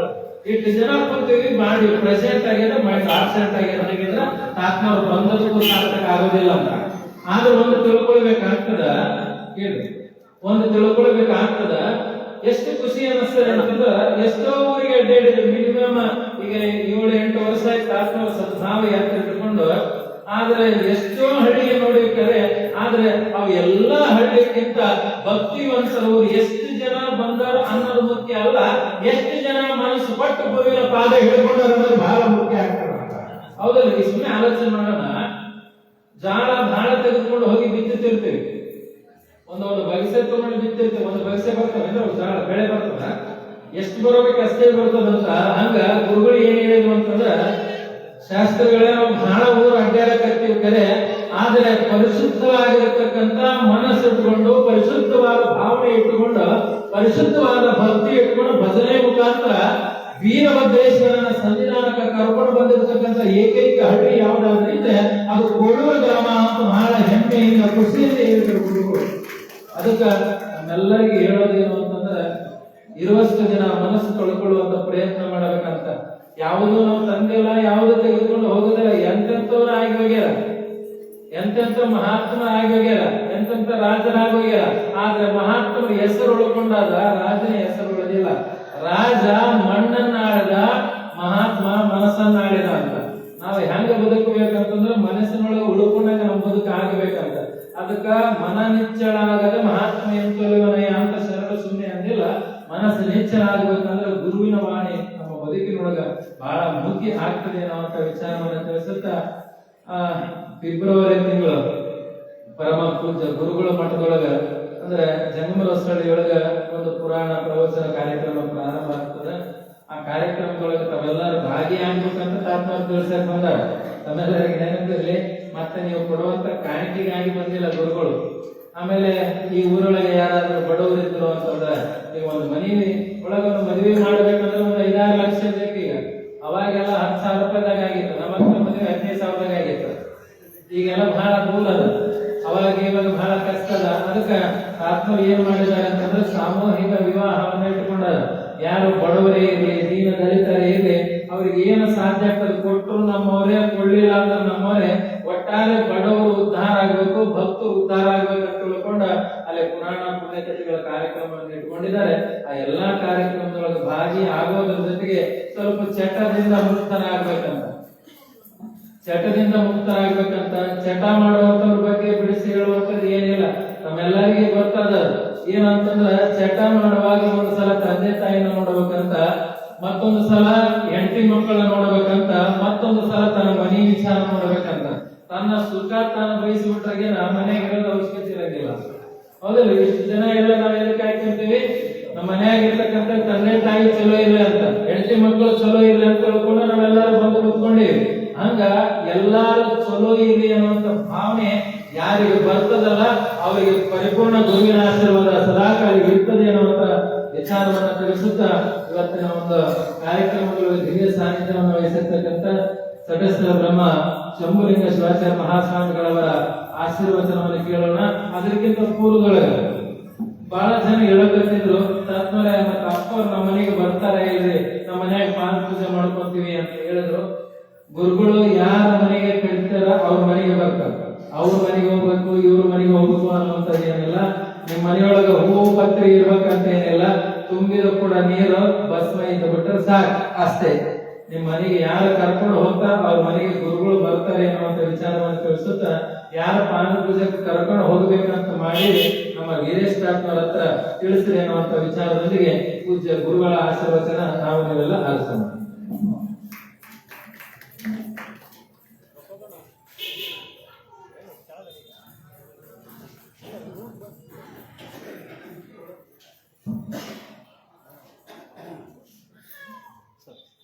यारो भूमि सर्वभूतेषु शक्तिरूपेण संस्थिता नमस्तस्यै नमस्तस्यै नमस्तस्यै नमो नमः। जय मंगलम जय नमः पार्वती शिव हर हर जयकार ಆಗ್ತದೆ ಮೂರು ದೇವರಿಗೆ ಹೆಂಗಾಗ್ತದೆ? ಸಾಂಬ ಜೈ ನಮಃ ये मोर स्वामी रष्टे यार आकर श्रीमद जगत गुरु पंचाचार्य महाराज की, श्री वीरभद्रेश्वर महाराज की, श्री भद्रकाली समेत श्री वीरभद्रेश्वर महाराज की, गुरु प्रकटेश्वर अखंड परशुराम शिवाचार्य महाराज की, मानव धर्म के धर्मगंधने विश्व के वंदे पंचाचार्यान्। जय मंगलम जय नमः पार्वती पद शिव हर हर महादेव।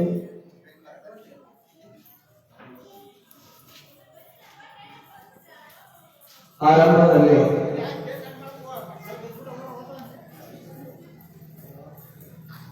ದಯಾಗನ ಗುರುಪುಟ್ಟದ ಸ್ವಾಮಿಯನ್ನ, ಗುರು ವೆಂಕಟಪರ ಶಿವಮೂರ್ತಿ ಶಿವಾಚಾರ್ಯ ಸ್ವಾಮಿಯನ್ನ ಎನ್ನ ಹೃದಯ ಮಂದಿರದಲ್ಲಿ ಸ್ಮರಿಸಿಕೊಂಡು ಧ್ಯಾನಿಸಿಕೊಂಡು ಶೂದ್ರದ ಪವಿತ್ರವಾದ ದೇವರಾಗಿರುವಂತಹ ಶ್ರೀ ಭದ್ರಕಾಳಿ ಸಮೇತ ವೀರಭದ್ರ ಸ್ವಾಮಿಯ ಸನ್ನಿಧಾನಕ್ಕೆ ಭಕ್ತಿಪೂರ್ವಕವಾಗಿ ನಮಸ್ಕರಿಸಿ ಶ್ರೀಮಠದ ಜಾತ್ರಾ ಮಹೋತ್ಸವದ ಅಂಗವಾಗಿ 8ನೇ ವರ್ಷದ ಸದ್ಭಾವನಾ ಯಾತ್ರಾ ಕಾರ್ಯಕ್ರಮದ 7ನೇ ಗ್ರಾಮವಾಗಿರುವಂತಹ ಕೋಳೂರು ಗ್ರಾಮಕ್ಕೆ ಆಗಮಿಸಿರುವಂತಹ ನಾಡಿನ ಖ್ಯಾತ ಪ್ರವಚನಕಾರರಾಗಿರುವ ಶ್ರೀ ವೇದಮೂರ್ತಿ ದೊಡ್ಡಬಸಯ್ಯ ಶಾಸ್ತ್ರಿಗಳವರೇ, ವೇದಮೂರ್ತಿ ಸಿದ್ದರಾಮಯ್ಯ ಶಾಸ್ತ್ರಿಗಳವರೇ, ಶರಣಕುಮಾರ ಗವಾಯಿಗಳವರೇ, ಮೌನೇಶ್ ತಬಲಾ ವಾದಕರೇ, ಕೋಳೂರು ಗ್ರಾಮದ ಸಮಸ್ತ ಸದ್ಭಕ್ತರೇ, ಒಂದು ನಿಮಿಷ ಇದೆಲ್ಲ ಕೂಡಿ ಪಾಪು ಜಾಗ ಮಾಡುವಂತ ಆ ಕಡೆಗೆ ಎದ್ದವರು ಒಂದು 10 ನಿಮಿಷ ಕೂತ್ಕೊಳ್ಳಿ. ಮಾತಾಡೋಣ ಚಪ್ಪಾಳೆ ತಟ್ಟರೆ. ಕೋಳೂರು ಗ್ರಾಮದ ಸಮಸ್ತ ಸದ್ಭಕ್ತರೇ, ವಾತ್ಸಲ್ಯ ಮೂರ್ತಿಗಳಾದ ಮಾತೆಯರೇ, ಮುದ್ದು ಮಕ್ಕಳೇ, ನಿಮ್ಮೆಲ್ಲರ ಅಂತರಂಗದೊಳಗೆ ನೆಲೆಸಿರುವಂತಹ ಭಗವಂತನ ಚಿಜ್ಯೋತಿಗೆ ಶರಣ ಶರಣ. ನಮ್ಮ ದೊಡ್ಡಬಸಯ್ಯ ಶಾಸ್ತ್ರಿಗಳಾಗಿ, ನಮ್ಮ ಸಿದ್ದರಾಮ ಶಾಸ್ತ್ರಿಗಳಾಗಿ ಜಂಗಮರ ಸ್ಥಳೀಯ ಗುರುಗಳು ಯಾಕ ಬಂದಾರ ಅನ್ನುವಂತ ಎಲ್ಲ ವಿಷಯಗಳನ್ನು ತಿಳಿಸಿದ್ದಾರೆ. ಮನೆತನದಲ್ಲಿ ಸಂಸ್ಕಾರ ಹೇಗೆ ಇರಬೇಕನ್ನೋದನ್ನು ತಿಳಿಸಿದ್ದಾರೆ. ಮನೆತನಕ್ಕೂ ಸಂಸ್ಕಾರ ಬೇಕು, ಗ್ರಾಮಕ್ಕೂ ಸಂಸ್ಕಾರ ಬೇಕು, ವ್ಯಕ್ತಿಗೂ ಸಹಿತ ಸಂಸ್ಕಾರ ಬೇಕು. ಸಂಸ್ಕಾರವಿಲ್ಲದ ಜೀವನ ಪಶುವಿಗೆ ಸಮಾನ ಅಂತ ಹೇಳ್ಕೊಂಡು ಬರ್ತಾರೆ. ಸಂಸ್ಕಾರ ಅಂದ್ರೆ ಒಂದು ಅರ್ಥದಲ್ಲಿ ಹೇಳ್ಬೇಕಂದ್ರೆ, ನೀವು ಸೋಮವಾರ ಆಗಲಿ ಅಥವಾ ನಿಮ್ಮ ಮನೆತನದ ಕಾರ್ಯಕ್ರಮ ಆಗಲಿ, ಹಬ್ಬ ಹುಣ್ಣಿಮೆ ಅಮಾವಾಸ್ಯೆ ದಿನ ವೀರಭದ್ರ ಸ್ವಾಮಿಗೆ ಬರ್ಬೇಕಾದ್ರೆ ಏನ್ ಮಾಡ್ತೀರಿ? ಬರೀ ಕೈಗೆ ಬರ್ತೀರಾ ನೀವು? ಎಳ್ಳು ಉದ್ದಿನ ಕಡ್ಡಿ ತಗೊಂಡು ಮತ್ತೆ ತಗೊಂಡ್ಬರ್ತೀರಿ, ಕಾಯಿ ತಗೊಂಡು ಬಾಳೆಹಣ್ಣು ತಗೊಂಡು ಬರ್ತೀರಿ. ಬರ್ತೀರಿಲ್ಲವಾ? ಬರ್ತೀರಲ್ಲ? ಬರೀ ಕಾಲಿ ಕೈ ಬರ್ತೀರ. ಸ್ವಾಮಿಗೆ ಬರ್ಬೇಕಾದ್ರೆ ಉದ್ದಿನ ಕಡ್ಡಿ, ಬಾಳೆಹಣ್ಣು, ಕಾಯಿ ತಗೊಂಡು ಬರ್ತೀವಿ. ಮನೆಗೆ ಮಾಡಿದಂತಹ ಒಂದಿಷ್ಟು ಪ್ರಸಾದ ಅನ್ನವನ್ನಾಗಿ ಹೋಳಿಗೆ ತಗೊಂಡು ಉಗ್ಗಿ ತಗೊಂಡು ಬರ್ತೀವಿ. ಮನೆಯಿಂದ ತಗೊಂಡು ಬಂದು ವೀರಭದ್ರ ಸ್ವಾಮಿಯ ಸನ್ನಿಧಾನಕ್ಕೆ ಬಂದು ದೇವರಿಗೆ ನೈವೇದ್ಯ ಮಾಡಿದ ಮೇಲೆ ವಾಪಸ್ ಕೊಡ್ಬೇಕಾರ ನೀವು ತಗೊಂಡು ಹೋಗ್ಬೇಕಾರೆ ಏನಂತೀರಿ? ಅದನ್ನ ಬರ್ಬೇಕಾರ ಹಣ್ಣು ಕಾಯಿ ಅಂತೀರಿ, ವಾಪಸ್ ಹೋಗ್ಬೇಕಾರ ಪ್ರಸಾದ ಅಂತೀರಿ. ಅಲ್ಲಿ ಬದಲಾಗಿದ್ದೇನಲ್ಲಿ ಹಣ್ಣು ಬದಲಾಯ್ತ, ಕಾಯಿ ಬದಲಾಯ್ತ, ಉಗ್ಗಿ ಬದಲಾಯ್ತ, ಹೋಳಿಗೆ ಬದಲಾಯ್ತು. ಏನ್ ಬದಲಾಯ್ತು? ಅದರ ಸಂಸ್ಕಾರ ಸಿಕ್ತು. ಯಾವ ಸಂಸ್ಕಾರ? ದೈವದ ಕೃಪೆ ಸಂಸ್ಕಾರ ಸಿಕ್ತು. ಆ ಹಣ್ಣು ಕಾಯಿ ಹೋಗಿ ಪ್ರಸಾದವಾಯಿತು. ಹಂಗ ಈ ಭೂಮಿ ಮೇಲೆ ಹುಟ್ಟಿದಂತಹ ನಾವು ಮನುಷ್ಯರು ನಮ್ಮಲ್ಲಿ ನಮಗೂ ಸಿಗೋದಿಷ್ಟೇ ಸಂಸ್ಕಾರ ಬೇಕು. ಸಂಸ್ಕಾರ ಇಲ್ಲ ಅಂದ್ರೆ ಪಶುವಿಗೆ ಸಮಾನ. ಅದು ಬರೇ ಕಾಯಿ ಹಣ್ಣು ಇದ್ದಾಗ, ಸಂಸ್ಕಾರ ಇತ್ತಂದ್ರೆ ಹಣ್ಣು ಕಾಯಿ ನೈವೇದ್ಯ ಹೆಂಗಾಯ್ತಲ್ಲ, ಪ್ರಸಾದ ಹೆಂಗಾಯ್ತಲ್ಲ, ಹಂಗ ನಮ್ಮ ಜೀವನ ಸಹಿತ ಅದು ನೈವೇದ್ಯವಾಗಿ ಪ್ರಸಾದದ ಕಾಯವಾಗಿ ಅದು ಮಾರ್ಪಡ್ತದೆ.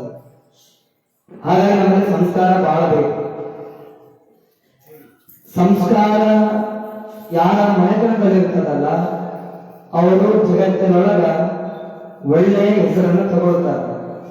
ಯಾರಿಗೆ ಸಂಸ್ಕಾರ ಇರಂಗಿಲ್ಲ ಅವ್ರ ಜಗತ್ತಿನಲ್ಲಿ ಕೆಟ್ಟ ಹೆಸರನ್ನು ತಗೊಂಡು ಬರ್ತಾರೆ. ಅದಕ್ಕ ಮನುಷ್ಯನಿಗೆ ಸಂಸ್ಕಾರದ ಜೊತೆಗೆ ಒಂದು ಒಳ್ಳೆಯ ಉಪಕಾರದ ಜೀವನ ಇರ್ಬೇಕಂತ ಹೇಳ್ತಾರೆ. ಯಾರು ಹೇಳ್ತಾರ? ಬರಡಾದ ಒಣಮರದ ತೆರದಂತೆ ನೀನಿರದೆ, ಬರಡಾದ ಒಣಮರದ ತೆರದಂತೆ ನೀನಿರದೆ, ನೆರಳೀವ ಹಸಿರು ಮರದಂತಿರಲಿ ನಿನ್ನೆರೆವು, ನೆರಳೀವ ಹಸಿರು ಮರದಂತಿರಲಿ ನಿನ್ನೆರೆವು, ಕೊರಗಿ ನಿನ್ನರಸಿ ತಾ ಬರುವ ಜೀವಿಗೆ, ಕೊರಗಿ ನಿನ್ನರಸಿ ತಾ ಬರುವ ಜೀವಿಗೆ ಭವ್ಯ ಭರವಸೆಯಾಗು ಮಂಕುಮರವೇ, ಭವ್ಯ ಭರವಸೆಯಾಗು ಮಂಕುಮರವೇ ಅಂತ ಹೇಳ್ಕೊಂತ. ಇದರ ಅರ್ಥ ಏನು? ಮನುಷ್ಯ ತನ್ನ ಜೀವನದಲ್ಲಿ ತನಗೆ ಬೆಲೆ ಸಿಗಬೇಕು, ಗೌರವ ಸಿಗಬೇಕು, ಯೋಗ್ಯತೆ ಸಿಗಬೇಕು. ಮನುಷ್ಯ ಮಾನವನಾಗಿ ಮನುಷ್ಯತ್ವದ ಜೊತೆಗೆ ಬದುಕಬೇಕಂದ್ರೆ ಒಂದಿಷ್ಟು ಒಳ್ಳೆಯದನ್ನ ಮಾಡಬೇಕು. ಮತ್ತೊಬ್ಬರ ಕಷ್ಟದಲ್ಲಿದ್ದಾಗ ಧೈರ್ಯವನ್ನು ತುಂಬುವಂತ ಕೆಲಸವನ್ನ ಮಾಡಬೇಕು. ಧಾರ್ಮಿಕ ಕಾರ್ಯಕ್ರಮಗಳಲ್ಲಿ ಬಂದು ತಾನು ಮನದಿಂದ ಸೇವೆಯನ್ನ ಮಾಡಬೇಕು. ಪುರಾಣ ಪ್ರವಚನದ ಒಳ್ಳೆಯ ಮಾತುಗಳನ್ನ ಕೇಳಬೇಕು. ಗುರುಗಳು ಹೇಳುವಂತಹ 4 ಹಿತನುಡಿಗಳನ್ನ ಕೇಳಬೇಕು. ಹಿರಿಯರು ಹೇಳುವಂತಹ ಮಾರ್ಗದರ್ಶನದೊಂದಿಗೆ ನಾವು ನಡಿಬೇಕು. ತಂದೆ ತಾಯಿ ಹಾಕಿಕೊಟ್ಟಂತಹ ಸಂಸ್ಕಾರದೊಂದಿಗೆ ನಮ್ಮ ಬಾಳು ಬದುಕಬೇಕು. ನಾವು ಏನ್ ಮಾಡ್ತಾ ಇದ್ದೀವಿ? ಸ್ವಾರ್ಥದಿಂದ ನಾವು ಬದುಕ್ತಾ ಇದ್ದೀವಿ. ಹಾಗೆ ಎಲ್ಲ ಪ್ರಾಣಿಗಳು, ಪಕ್ಷಿಗಳು ತಮಗಾಗಿ, ತಮ್ಮ ವಂಶೋದ್ಧಾರಕ್ಕಾಗಿ ಮಾತ್ರ ಬದುಕ್ತವಲ್ಲ, ತಮ್ಮ ಹಸಿವು, ತಮ್ಮ ನಿದ್ರೆ, ತಮ್ಮ ದೈನಂದಿನದ ಅದು ಹಾರಾಟ ಓಡಾಟದಲ್ಲಿ ಬದುಕ್ತವೆ. ಇಷ್ಟೇ. ಆದ್ರೆ ಅವು ಸಂಸ್ಕಾರ ಇರಂಗಿಲ್ಲ. ಆದ್ರೆ ಮನುಷ್ಯನಿಗೆ ಒಂದಿಷ್ಟು ಸಂಸ್ಕಾರ ಇದೆ. ಅದನ್ನ ಹೇಳಿದ್ರು, ಬರಡಾದ ಒಣಮರದ ತೆರದಂತೆ ನೀನಿರದೆ.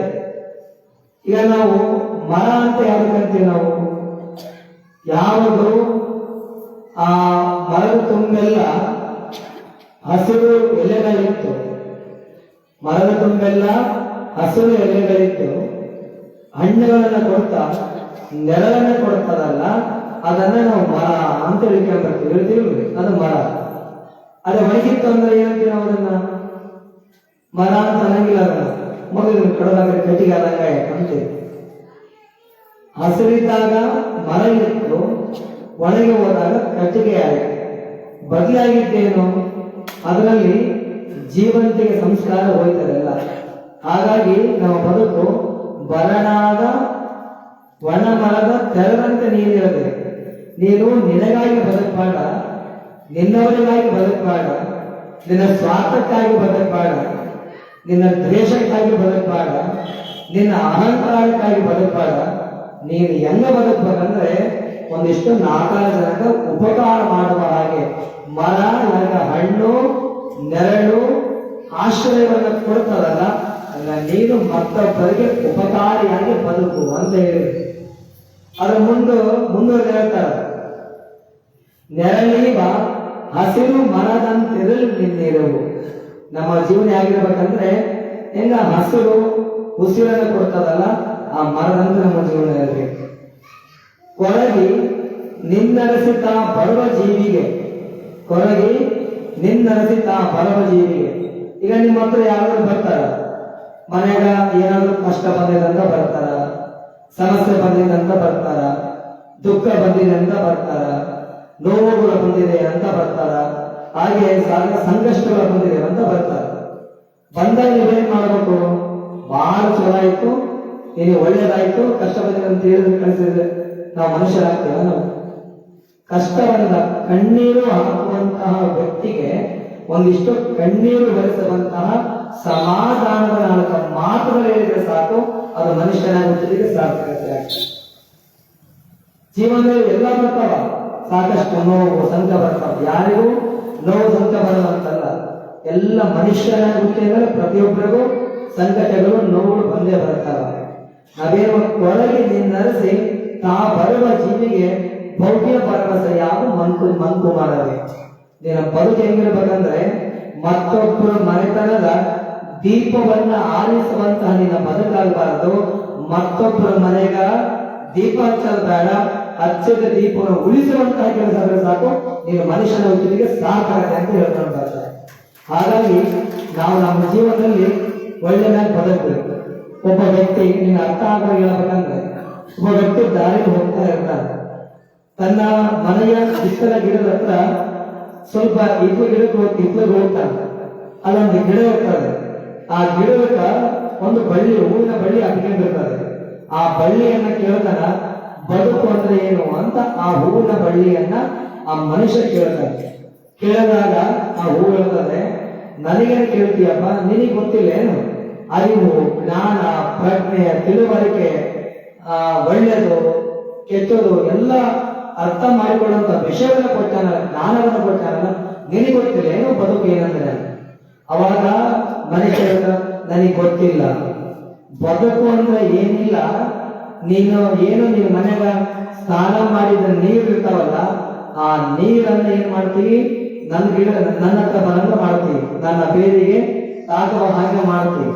ನಿನ್ನ ಮನೆಯಲ್ಲಿರುವಂತಹ ಆಕಳ ಕೊಟ್ಟಿಗೆಯ ಆ ಸೆಗಣಿ ರಾಡಿಯನ್ನ ನನ್ನ ಬೇರಿಗೆ ತಂದು ಹಾಕ್ತೀವಿ. ಹಾಗೆ ನಿನ್ನ ಮನೆತನದ ಬಚ್ಚಲ ನೀರನ್ನ ತಗೊಂಡು ಹೀರಿಕೊಂಡು, ಹಾಗೆ ಸೆಗಣಿಯ ಆ ನೀರು ನಾಡಿನ ಹೀರಿಕೊಂಡು ನಾನು ಸುಂದರವಾಗಿರುವಂತಹ ಕೆಟ್ಟದನ್ನು ಹೀರಿಕೊಂಡು ಒಳ್ಳೆಯ ಸುಂದರವಾಗಿ ಅರಳು ನಿಲ್ತೀನಲ್ಲ, ಇದು ನಿಜವಾದ ಬದುಕು ಅಂತ ಹೂ ಹೇಳ್ತೀನಿ. ಹಾಗೆ ನಿನ್ನ ಬೆಲೆ ಏನು ಅಂತ ಕೇಳಿದ ಮನುಷ್ಯ. ಅದಕ್ಕ ಹೂ ಹೇಳ್ತು, ನನ್ನ ಕೇಳಬೇಡ, ನಿನ್ನ ಬೆಲೆ ಏನಂತ. ನಿನ್ನ ಬೆಲೆ ಏನಂತ ನನ್ನ ಬೆಲೆ ಏನಂತಂದ್ರೆ, ಬೆಳಿಗ್ಗೆ ಸೂರ್ಯೋದಯದ ಜೊತೆಗೆ ನನ್ನ ಅರಳು ನಿಂತಾಗ ನನ್ನ ತಗೊಂಡು ದೇವರ ತಲೆಗಳು ಏರಿಸ್ತಾರಲ್ಲ, ಆ ದೇವರ ಕೇಳು ನನ್ನ ಬೆಲೆ ಏನು ಅಂತ ಗೊತ್ತಾಗ್ತದೆ ಅಂತ ಆ ಹೂವು ಹೇಳ್ತಾರೆ. ಅಂದ್ರೆ ಒಂದು ಪ್ರಕೃತಿಯಲ್ಲಿ ಬರುವಂತಹ ಅರಳು ನಿಂತಿರುವಂತಹ ಒಂದು ಹೂವಿಗೆ ಅಷ್ಟು ತಾನು ಉಪಕಾರ ಮಾಡುವಂತ ಪ್ರಜ್ಞೆ ಇದ್ದಾಗ ಮನುಷ್ಯನಿಗೆ ಯಾಕಿಲ್ಲ ಅಂದ್ರೆ ಸಂಸ್ಕಾರದ ಕೊರತೆ.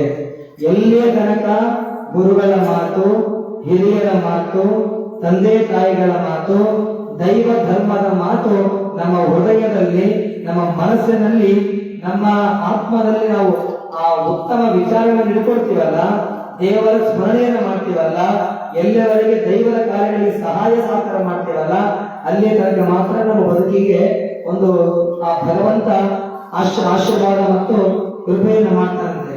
ಒಮ್ಮೆ ಮಡಿವಾಳ ಒಂದು ನದಿಗೆ ಹೋಗ್ತಾನ. ನಾವು ತಗೋಬೇಕಾದ ಬಟ್ಟೆಯನ್ನ ಕತ್ತೆ ಮೇಲೆ ಹಾಕೊಂಡು ತಗೊಂಡು ಹೋಗ್ತಾನ. ಏನ್ ಮಾಡ್ತಾನ, ಆ ಬಟ್ಟೆಗಳನ್ನ ಕತ್ತೆ ಮೇಲೆ ಹಾಕೊಂಡು ತಗೊಂಡು ಹೋಗ್ತಾನ. ತಗೊಂಡು ಹೋದ್ಮೇಲೆ ಅಲ್ಲಿ ಆ ಬಟ್ಟೆ ಒಗಿತಾ ಇರುವಂತಹ ಕಾಲದಲ್ಲಿ ಒಂದು ಸುಂದರವಾಗಿರುವಂತಹ ದೇವರ ಬಂಗಾರದ ವಿಗ್ರಹ ಸಿಗ್ತದೆ ಅವನಿಗೆ. ಆ ಬಂಗಾರದ ವಿಗ್ರಹ ತಗೊಂಡನ, ಕೈಯಲ್ಲಿ ಹಿಡ್ಕೊಂಡು ಬಟ್ಟೆ ಮುಚ್ಚಿಕೊಂಡು ಅದನ್ನ ತಗೊಂಡು ಬರ್ತಾನ. ಮನೆಗೆ ಬಂದು ಆ ಕತ್ತೆಗೆ ಅಲಂಕಾರವನ್ನು ಮಾಡ್ತಾನ. ಚಂದ ಸ್ನಾನ ಮಾಡಿಸಿ, ಅದಕ್ಕ ಸಬ್ಬು ಶಾಂಪನ ಹಚ್ಚಿ ಬಹಳ ಸ್ವಚ್ಛ ಮಾಡಿ, ಅದಕ್ಕ ಎಲ್ಲ ಪೀತಾಂಬರದ ಬಟ್ಟೆಗಳನ್ನು ಹಾಕಿ, ಅದಕ್ಕ ರಾಜತಿಲಕವನ್ನು ಇಟ್ಟು, ಬಂಗಾರ ಆಭರಣಗಳನ್ನು ಹಾಕಿ, ಅವೆಲ್ಲ ಹಾಕಿದ ನಂತರ ಅದು ಬಹಳ ಸುಂದರವಾಗಿ ತಯಾರಾಗ್ತದೆ. ಸುಂದರ ತಯಾರಾಗಿರುವಂತಹ ಕತ್ತೆ ಮೇಲೆ ದೇವರ ವಿಗ್ರಹವನ್ನ ಒಂದು ಪಲ್ಲಕ್ಕಿಯನ್ನ ಮಾಡಿ, ಆ ಪಲ್ಲಕ್ಕಿ ಒಳಗೆ ದೇವರ ವಿಗ್ರಹವನ್ನ ಮಾಡಿ ತಯಾರು ಮಾಡಿ ಇಡ್ತಾನ. ಇಟ್ಟು ಊರೆಲ್ಲ ಅಡ್ಡಾಡ್ತಾನ. ಕುಂತಹ ಜನರು ಎದ್ದಂತ ನಮಸ್ಕಾರ ಮಾಡ್ತಾರೆ. ಆಡುವಂತಹ ಹುಡುಗರು ಅವರು ಕೈ ಮುಗಿದು ನಮಸ್ಕಾರ ಮಾಡ್ತಾರೆ. ಮನೆಯಲ್ಲಿ ಅಡಿಗೆ ಮಾಡುವಂತಹ ತಾಯಿನ ಸಹಿತ ಹೊರ ಬಂದು ನಮಸ್ಕಾರ ಮಾಡ್ತಾರೆ. ಇಸ್ಪೇಟ್ ಆಗ್ತಾರಲ್ಲ ಕಟ್ಟಿ ಮೇಲೆ ಕುಂತು, ಅವರು ಸಹಿತ ಕೆಳಗಿಳಿದು ಪಂಚೆ ಕೆಳಗಿಟ್ಟು ಕೈ ಮುಗಿದು ನಮಸ್ಕಾರ ಮಾಡ್ತಾರ. ಕತ್ತೆಗೂ ಸ್ವಲ್ಪ ಅಹಂಕಾರ ಬಂತು, ನನಗೆಲ್ಲ ನಮಸ್ಕಾರ ಮಾಡ್ತಾರ, ನನಗೆಲ್ಲರೂ ಗೌರವ ಕೊಡ್ತಾರ ಅಂತ ಒಂದಿಷ್ಟು ಅಹಂಕಾರ ಬಂತು. ಅವತ್ತು ವಾಪಸ್ ಬಂತು. ತಿರ್ಗಾ ಮಾಡಿದ್ರೆ ಏನ್ ಮಾಡ್ತು, ನನಗೆಲ್ಲ ಕೈ ಮುಗ್ತಾರ, ನಾನೆಲ್ಲ ಗೌರವ ಕೊಡ್ತಾರ ಅಂತಂದು ಕತ್ತೆ ಅದೇ ಓಣೆಗೆ ರಾಜಬೀದಿ ಒಳಗೆ ಹೋಯ್ತು. ಯಾವಾಗ ರಾಜಬೀದಿ ಒಳಗೆ ಹೋಯ್ತಲ್ಲ, ಕೈ ಮುಗಿದ ಹುಡುಗರು ಹಾಗೆ ಯಜಮಾನ ಎಲ್ಲರೂ ಆ ಕಲ್ಲುಗಳು ತಾಂಡು ಎಸೆದರು, ಕಟ್ಟಿಗೆ ತಾಂಡು ಬಡದರು, ಅದನ್ನ ಓಡಿಸಿ ಬಡದರು. ಅವಾಗ ಕತ್ತೆ ಓಡಿ ಸುಸ್ತಾಗಿ ಬಡ್ಸ್ಕೊಂಡು ವಾಪಸ್ ಬಂತು. ಅವಾಗ ದೇವರು ಪ್ರತ್ಯಕ್ಷವಾಗಿರುತ್ತಂತ ಕತ್ತೆಗೆ, ನೋಡು ಕತ್ತೆ ವಾಸುದೇವ, ನೀನು ನಿನ್ ಯಾಕೆ ಗೌರವ ಸಿಕ್ಕದಂದ್ರೆ ನನ್ನನ್ನ ನಿನ್ನ ಭುಜದ ಮೇಲೆ ಒತ್ಕೊಂಡಿದ್ದೀಯಲ್ಲ ದೇವರನ್ನ, ಅದಕ್ಕಾಗಿ ನಿನಗೆ ಜೀವನದಲ್ಲಿ ಗೌರವ ಸಿಕ್ತು. ಯಾವಾಗ ನೀನು ಅದನ್ನ ನನ್ನನ್ನು ಬಿಟ್ಟಿಯಲ್ಲ ಅವಾಗ ನೀನು ಕತ್ತೆಯಾಗುಳಿದೆ. ನನ್ನನ್ನು ಒತ್ಕೊಂಡಾಗ ನೀನು ದೇವರ ರೂಪವಾದಿ ಅಂತ ಹೇಳಿದ್ರು. ಇದು ಉದಾಹರಣೆ ಏನಂತಂದ್ರೆ ನಮ್ಮ ಜೀವನದಲ್ಲಿ ಸಹಿತ ಬೆಲೆ ಬರ್ಬೇಕಲ್ಲ. ನಾವೇನಂತೀವಿ ಅಂತಾರ ಯಜಮಾನ್ರು, ಕತ್ತೆ ದುಡ್ದಂಗ್ ದುಡ್ದಪ್ಪ ಅಂತ ಅಂತಾರಿಲ್ಲ. ಕತ್ತೆ ದುಡ್ದಂಗ ಮನೆ ಕಣ್ ದುಡ್ದ, ಊರಿಗೆ ದುಡ್ದ, ಒಂದು ಪಕ್ಷಿ ದುಡ್ದ ಅಂತ ಕತ್ತೆ ದುಡ್ದಂಗ್ ದುಡ್ದ ಅಂತಾರೆ. ನಾವು ಜೀವನ ಕತ್ತೆಯಾಗಿ ಜೀವನ ಮಾಡಬಾರದು. ಕತ್ತೆಯ ಮೇಲೆ ದೇವರ ವಿಗ್ರಹ ಇದ್ದಾಗ ಯಾಕೆ ಅದಕ್ಕೆ ಬೆಲೆ ಸಿಗುತ್ತಲ್ಲ, ಕತ್ತೆಯ ಮರೆತು ದೇವರನ್ನು ನೋಡಿದ್ರಲ್ಲ, ಹಂಗ ನಮ್ಮ ಜೀವನದಲ್ಲಿ ಆ ಕತ್ತೆಯಿಂದ ನಮ್ಮ ಜೀವನ ಆಗಬಾರದು. ಕತ್ತೆಯ ಮೇಲಿರುವಂತಹ ದೇವರಾಗಿರ್ತದಲ್ಲ, ನಾವು ಹೃದಯದೊಳಗ ದೇವರನ್ನು ಸ್ಥಾಪನೆ ಮಾಡಿಕೊಂಡ್ರೆ ಸಾಕು, ಅವಾಗ ನಮಗೆ ಭಗವಂತನ ಕೃಪೆ ಹಾಗೆ ಆಗ್ತದೆ ಎನ್ನುವಂತಹ ಮಾತನ್ನ ಮಹಾತ್ಮರು ಹೇಳ್ಕೊಂಡಾರ. ದೇವರಂದ್ರೇನು ಬರೀ ವಿಗ್ರಹವನ್ನು ಸ್ಥಾಪನೆ ಮಾಡಿಕೊಳ್ಳೋದಲ್ಲ, ಉತ್ತಮ ವಿಚಾರಗಳನ್ನ, ಪರೋಪಕಾರವನ್ನ, ಧರ್ಮವನ್ನ, ನೀತಿಯನ್ನ, ಸನ್ಮಾರ್ಗವನ್ನ, ಸದ್ಭಾವವನ್ನ, ಸದ್ವಿಚಾರಗಳನ್ನ ನಮ್ಮ ಹೃದಯದಲ್ಲಿ ಸ್ಥಾಪನೆ ಮಾಡ್ಕೊಂಡು ಯಾರು ಜೀವನದಲ್ಲಿ ನೊಂದಿರ್ತಾರಲ್ಲ ಅವರ ಕಷ್ಟಕ್ಕೆ ನಾವು ಮೊದಲು ಮುಂಚೂಣಿಯಾಗಿ ಆ ಪರಿಹಾರ ಕೊಡ್ತೀವಲ್ಲ, ಅವರಿಗೆ ನಾವು ನಿಜವಾದ ದೇವರಾಗ್ತೀವಿ. ಕಷ್ಟದಲ್ಲಿ ನಾವು ಹೋಗಿ ಸಹಾಯ ಮಾಡಿದಾಗ ಏನಂತಾರ, ದೇವರು ಬಂದಪ್ಪ ಅಂತ ಅಂತಾರೆ. ನಾವ್ ಹೆಂಗೋ ಇದ್ವಪ್ಪ, ದೇವರು ಬಂದಪ್ಪ ಅಂತ ಹೇಳಿ. ದೇವರು ಪ್ರತ್ಯಕ್ಷ ಬರಂಗಿಲ್ಲ, ನಿಮ್ಮಂತ ಯಾವುದೋ ರೂಪದಲ್ಲಿ ಬಂದು ಕಷ್ಟದಲ್ಲಿ ಸಹಾಯ ಮಾಡ್ತಾನ. ಆಗ ನಮ್ಮ ಜೀವನದಲ್ಲಿ ನಮ್ಮ ಬದುಕಿಗೆ ಒಂದು ಬೆಲೆ ಬೇಕಂದ್ರೆ ನಾವು ಉತ್ತಮ ಸಂಸ್ಕಾರವಂತರಾಗಬೇಕು. ನಮ್ಮ ಜೀವನದ ಬೆಲೆ ಬರಬೇಕಂದ್ರೆ ನಾವು ಪರೋಪಕಾರವನ್ನ ಮಾಡಬೇಕು ಎನ್ನುವಂತಹ ಮಾತನ್ನ ಹೇಳ್ತಾ, ಇವತ್ತಿನ ಈ ಸಂದರ್ಭದಲ್ಲಿ ನೀವೆಲ್ಲರಿಗೆ ನಮ್ಮ ಇಬ್ಬರು ಶಾಸ್ತ್ರಗಳು ತಿಳಿಸಿದ ಹಾಗೆ ದುಷ್ಟತೆಗಳ ಭಿಕ್ಷಾಟ ಎನ್ನುತ್ತದೆ. ದುಷ್ಟಟ ಅಂತಂದ್ರೆ ಬೀಡಿ ಇರ್ಬೋದು, ಪಾನ್ ಪರಾಗ ಇರ್ಬೋದು, ಗುಟ್ಕಾಯಿ ಇರ್ಬೋದು. ಈ ಬೀಡಿ ನೆನಪಾಗ ಬಹಳ ಜನ ಬೀಡಿ ಹಚ್ಕೊಂಡು ಸಿಗರೇಟ್ ಹಚ್ಕೊಂಡು ಒಗೆ ಬಿಡ್ತಾರ, ಮ್ಯಾಲ ಒಗೆ ಬಿಡ್ತಾರೆ, ಕಣ ಒಗೆ ಬಿಡ್ತಾರ, ಕಣ ಮಗ ತೆಗೆಸಿ ಒಗೆ ಬಿಡ್ತಾರ, ಹಂಗೆ ಎಷ್ಟು ದೂರ ಹೋಗ್ತದೆ ಒಗೆ ಬಿಡ್ತಾರ. ಅದು ಬೀಡಿ ಅಂತ ಸಿಗರೇಟ್ ಅಂತೂ ಎಲ್ಲಿ ನನಗೆ ಒಗೆ ಬಿಡ್ತೀವಿ ಬಿಡ್ಲಿ ಮಗನೇ, ಒಂದಲ್ಲ ಒಂದಿನ ನೀವು ಒಗೆ ಹಾಸ್ಯ ಹಾಕ್ತಾರೆ ಅಂತ ಬೀಡಿ ಸಿಗರೇಟ್ ಇರುತ್ತೆ. ಎಲ್ಲಿ ಒಗೆ ಬಿಡ್ತಿರೋ ಬಿಡು, ಒಂದಲ್ಲ ಒಂದಿನ ನಿನಗೂ ಒಗೆ ಹಾಸ್ಯ ಹಾಕ್ತಾರೆ ಅಂತ ಹೇಳ್ತಾರೆ. ಗುಟ್ಟಿಗ ತಿಂದು ತಿಂದು ತಿಂದು ನಾವು ಊಟ ಕಂಡು ಹೋಗ್ತೀವಿ. ಅದಕ್ಕೆ ಅದನ್ನ ಗುಟ್ಟಿಗ ತಿಂದು ಕೊಟ್ಟೆ ಬಂದು ಒಂದು ಒಳ್ಳೆಯ ನಮ್ಮ ಬಾಯಿಯಲ್ಲಿ ಗುಟ್ಟಿಗ ತಿಂದು ತಿಂದು ಅಗೆಯನ್ನು ಬಂದು ಶಿವನಾಮ ಸ್ಮರಣೆಯನ್ನ ಅದುದ್ರೆ ಸಾಕು, ನಮಗೆ ಭಗವಂತ ಆಶೀರ್ವಾದ ಮಾಡೇ ಮಾಡ್ತಾರ. ದುಷ್ಟ ಜನ ಬಿಡುವ. ಮೊನ್ನೆ ಒಬ್ಬ ರಾತ್ರಿ 12 ಮಠಕ್ಕ ಬಂದ, ಕಥಾ ಕಥಾ ಅಂದ. ಯಾರು ಬಂದಾರಪ್ಪ ಸ್ವಲ್ಪ ಭಯ ಬಿಟ್ಟ, 12 ಮಕ್ಕಳು ಭಯ ಬರ್ತದ. ಯಾರು ಬಂದಾರ ಅವ ಬಂದಾರ, ಯಾರು ಏನಂತಾರೆ ಕಥಾ ನಾನು ಬಂದಿನ ಅಂತ ಹೇಳಪ್ಪ ಅಂದ. ಎಲ್ಲಿ ಬಂದಿದೆ, ಏನು ಕಥಾ ನಾನು ಗಡ್ಡ ಮಾಡ್ಕೋಬೇಕು, ನನಗೆ ಕೊಟ್ಟಿ ಕೊಡೋದು ಕೇಳಕ್ ಬಂದಾರ. ಗಡ್ಡ ಮಾಡ್ಕೋಬೇಕು, ನಾನು ಕೊಡ್ಲಿ ಕೊಡೋದು ಕೇಳಕ್ ಬಂದಾರ. ಆದ್ರೆ ಈಶ್ವರಿ ಮಂದಿ ಬೆಳಗ್ಗೆ ಹೋಗಂದ, ತಿರ್ಗಾ ಮಾಡೋದ್ರಿಂದ ಬಂದ ಕಥಾ ತಪ್ಪಾಯ್ತು, ನಾನು ಕುಡು ಬಂದ್ಬಿಟ್ಟೆ ಅಂತ ಹೇಳುತ್ತೆ. ಅದಕ್ಕೆ ಕುಡುದ ಬಂದಾಗ ಏನ್ ಮಾಡ್ತಿರೋ ಪ್ರಜ್ಞೆ ಇಲ್ಲ. ಇನ್ನೊಂದು ಒಂದು ಊರಾಗ ಕುಡುದ ಮನೆಯಲ್ಲಿ ಏನಾಗಿತ್ತಂದ್ರೆ, ರಾತ್ರಿ ಮನೆಗೆ ಬಂತ ಹೆಂಡತಿ ರಾತ್ರಿ ಹೋದ ಒಂದು ಇದು ಯಾವ್ದು ಕುಡುಗೋಲ್ ಅಂತೀವಲ್ಲ, ಆ ಕುಡುಗೋಲ್ ತಗೊಂಡ ಅಲ್ಲೇ ಹಾಕಿದ, ಅಲ್ಲೇ ಸ್ಪಾಟ ಸತ್ತೋದೆ. ಎಷ್ಟೋ ದುರ್ಘಟನೆಗಳು ನಡೀತಿದಾವ. ಕಾರಣ ಏನು? ದುಷ್ಟತವನ್ನ ಮಾಡ್ತಾ ಇರುವಂತಹವರಿಗೆ ಅಂತವರು ಇಂಥದಕ್ಕೆ ಹೋಗ್ತಾ ಇದಾರ. ಇನ್ನೊಂದು ಯಾವ ಒಂದು ಟಿವಿ, ಒಂದು 2 ವರ್ಷಗಳ ಟಿವಿ ಬಂದಿತ್ತು. ಅವನ ರಾತ್ರಿ ಕುಡಿದಾಗ ಅಲ್ಲಿ ಕಾಡೆ ಹೋಗ್ತದ, ಒಂದು ಹುಲಿ ಬಂದಂತೆ. ನಾಯಿ ಬಿಡ್ತಾರಲ್ಲ, ನಾಯಿ ಬಡ್ದಾಗ ಆ ಕುಡಿದ ವ್ಯಕ್ತಿ ಹುಲಿ ಬಡದ್ಬಿಟ್ಟಾನ. ಹುಲಿ ಬಡದು ಆ ಹುಲಿಯನ್ನು ಎತ್ತಿಕೊಂಡು ಸೈಕಲ್ ಮೇಲೆ ಹಾಕೊಂಡು ಕಟ್ಟಿಕೊಂಡು ಊರಾಗ ಕೊಟ್ಟಾನ. ಊರಾಗ ಹೋಗಿ ಬಿಸಾಕ್ಯಾನ. ತಿರ್ಗಾ ಮಾಡಿದ ಅವನಿಗೆ ಹುಲಿ ನೋಡ್ಕೊಂಬಂದಾನಪ್ಪ, ನಮ್ಮ ಹುಲಿ ರಾಯಿ ಅಂತ ಹೇಳಿ ಅವನಿಗೆ ಸನ್ಮಾನ ಮಾಡಕ ಪಕ್ಕಕ್ಕ ಆ ಹುಲಿ ಬೋನಲ್ಲಿ ಹುಲಿಯನ್ನ ಹಾಕಿರ್ತಾರ. ಆ ಹುಲಿ ಬೋನ್ ಪಕ್ಕ ತಿರುಗಿರ್ತಾರ. ಇವ್ನು ಗಂಡ ಯಾಕ ಇವನಿಗೆ ಪ್ರಜ್ಞೆ ಇಲ್ಲ, ಯಾವ ನೋಡಿದ್ರೆ ಪ್ರಜ್ಞೆ ಇಲ್ಲ ಅವನಿಗೆ. ಅವನೇನ ನಾಯಿ ಹೊಡಿ ನಡ್ಕೊಂಡಾನ, ಅದೇ ಹೊಡೆದು ಹುಲಿ ನೋಡ್ಬಿಟ್ಟಾನ. ಕುಡಿಯೋ ಮನೆಯಲ್ಲ ಏನ್ ಮಾಡ್ತಾನೆ, ನನಗೆ ಪ್ರಜ್ಞೆ ಇಲ್ಲ ಅಂತ ದುಷ್ಟಕಾರನ ಬಿಟ್ಟು ನಾವೆಲ್ಲ ಸತ್ಯ ಸನ್ಮಾನದೊಂದಿಗೆ ನಾವೆಲ್ಲ ನಮ್ಮ ಬದುಕನ್ನ ನಾವು ಸಲ್ಲಿಸಬೇಕೆನ್ನುವಂತ ಮಾತನ್ನ ಹೇಳ್ತಾ, ನಾವೆಲ್ಲರ ಬದುಕು ಇಷ್ಟೇ. ನಾವು ಬರೇ ಉಣ್ಣೋದು, ತಿನ್ನೋದು, ಮಲಗೋದು, ಎದ್ದೇಳೋದು, ಕೈ ತುಂಬ ದುಡಿಯೋದು, ಹೊಟ್ಟೆ ತುಂಬ ಉಣ್ಣೋದು ಇಷ್ಟೇ ನಮ್ಮ ಜೀವನ ಅಲ್ಲ. ಇದೆಲ್ಲವೂ ಮಾಡ್ತಾರೆ. ಪ್ರಾಣಿ ಪಕ್ಷಿಗಳು ಸಹಿತ ಅವನು ಉಳ್ತಾವೆ, ಹಾರಾಡ್ತವೆ, ತಿರುಗಾಡ್ತವೆ. ನಾವು ಮಾಡೋ ಅಷ್ಟೇ ಸಾರ್ಥಕತೆ ಇಲ್ಲ. ನಮ್ಗೆ ಎಷ್ಟು ಅಂತದಲ್ಲ ಅಷ್ಟು ಭಗವನ್ ನಾಮ ಸ್ಮರಣೆಯನ್ನು ಮಾಡಬೇಕು, ಶಿವನಾಮ ಸ್ಮರಣೆಯನ್ನು ಮಾಡಬೇಕು. ಬಹುಶಃ ನಿಮ್ಮಲ್ಲಿ ಪುರಾಣ ಅನ್ಸುತ್ತೆ ಈಗ 5 ವರ್ಷಕ್ಕೊಮ್ಮೆ ಎಲೆಕ್ಷನ್ ನಡೆಸಿದ್ರ ಗ್ರಾಮ ಸುಧಾರಣೆ ಆಗ್ತದೆ, ತಾಲೂಕು ಸುಧಾರಣೆ ಆಗ್ತದೆ, ಪಂಚಾಯತ್ ಸುಧಾರಣೆ ಆಗ್ತದೆ, ಅದು ಜಿಲ್ಲಾ ಸುಧಾರಣೆ ಆಗ್ತದೆ, ಹಾಗೆ ರಾಜ್ಯ ಮತ್ತೆ ದೇಶ ಸುಧಾರಣೆ ಆಗ್ತದೆ. ವರ್ಷಕ್ಕೊಮ್ಮೆ ನಾವು ಆ ಪುರಾಣ ಕನೆಕ್ಷನ್ ಮಾಡ್ಕೊಂಡ್ವಿ ಅಂದ್ರೆ ನಮ್ಮೆಲ್ಲರ ಬಹಳ ಸುಧಾರಣೆ ಆಗ್ತದೆ. ಹಂಗಾಗಿ ನೀವೇನ ಮಾಡೋ ಅವಶ್ಯಕತೆ ಇಲ್ಲ. ನಾವು ಸಾಯೋದ್ರೊಳಗ ಏನೇನೋ ಕೇಳ್ತಿರ್ತೇವೆ. ದುರ್ಗಪ್ಪ ಮೈ ದೇವರು ಯಾವ ದೇವ್ರಿಗೆ ಅರಿಕೋ ಕರ್ಕೊಂಡು ಹೋಗ್ತೀರ ಅವರು ಬಹಳ ಅರಿಗೊತ್ತಿರಂಗ ಅಥವಾ ಬಹುಶಃ ಇವರು ಇಷ್ಟೆಲ್ಲ ಮಾಡ್ತಾರಂದ್ರೆ ಇವಾಗ ತಂದೆ ತಾಯಿ 10 ವರ್ಷ 20 ವರ್ಷ ಹುಟ್ಟಿದೆವು, 40 ವರ್ಷ ಹುಟ್ಟಿದೆವು, ಅದಕ್ಕೆ ಅಷ್ಟೆಲ್ಲ ಮಾಡ್ತಾರೆ. ಅದಕ್ಕೆ ಸಂಸ್ಕಾರ ಬೇಕು. ನೀವು ಪುರಾಣ ಹಚ್ಚಿದ್ರೆ ಸಾಕು, ಅದೇ ಹುಡುಕೊಂಡು ಎಲ್ಲ ಸುಮ್ಮನೆ ವೇದಿಕೆ ಮುಂದೆ ಬಂದಿರ್ತಾರೆ. ಹಂಗಾಗಿ ನೀವು ಮುಂದಿನ ಪೀಳಿಗೆಗೆ ರೊಕ್ಕ ಕೊಡ್ರಿ, ನೆನಪನ್ನ ಉಳಿಸ್ಕೊಳ್ಳಂಗಿಲ್ಲ.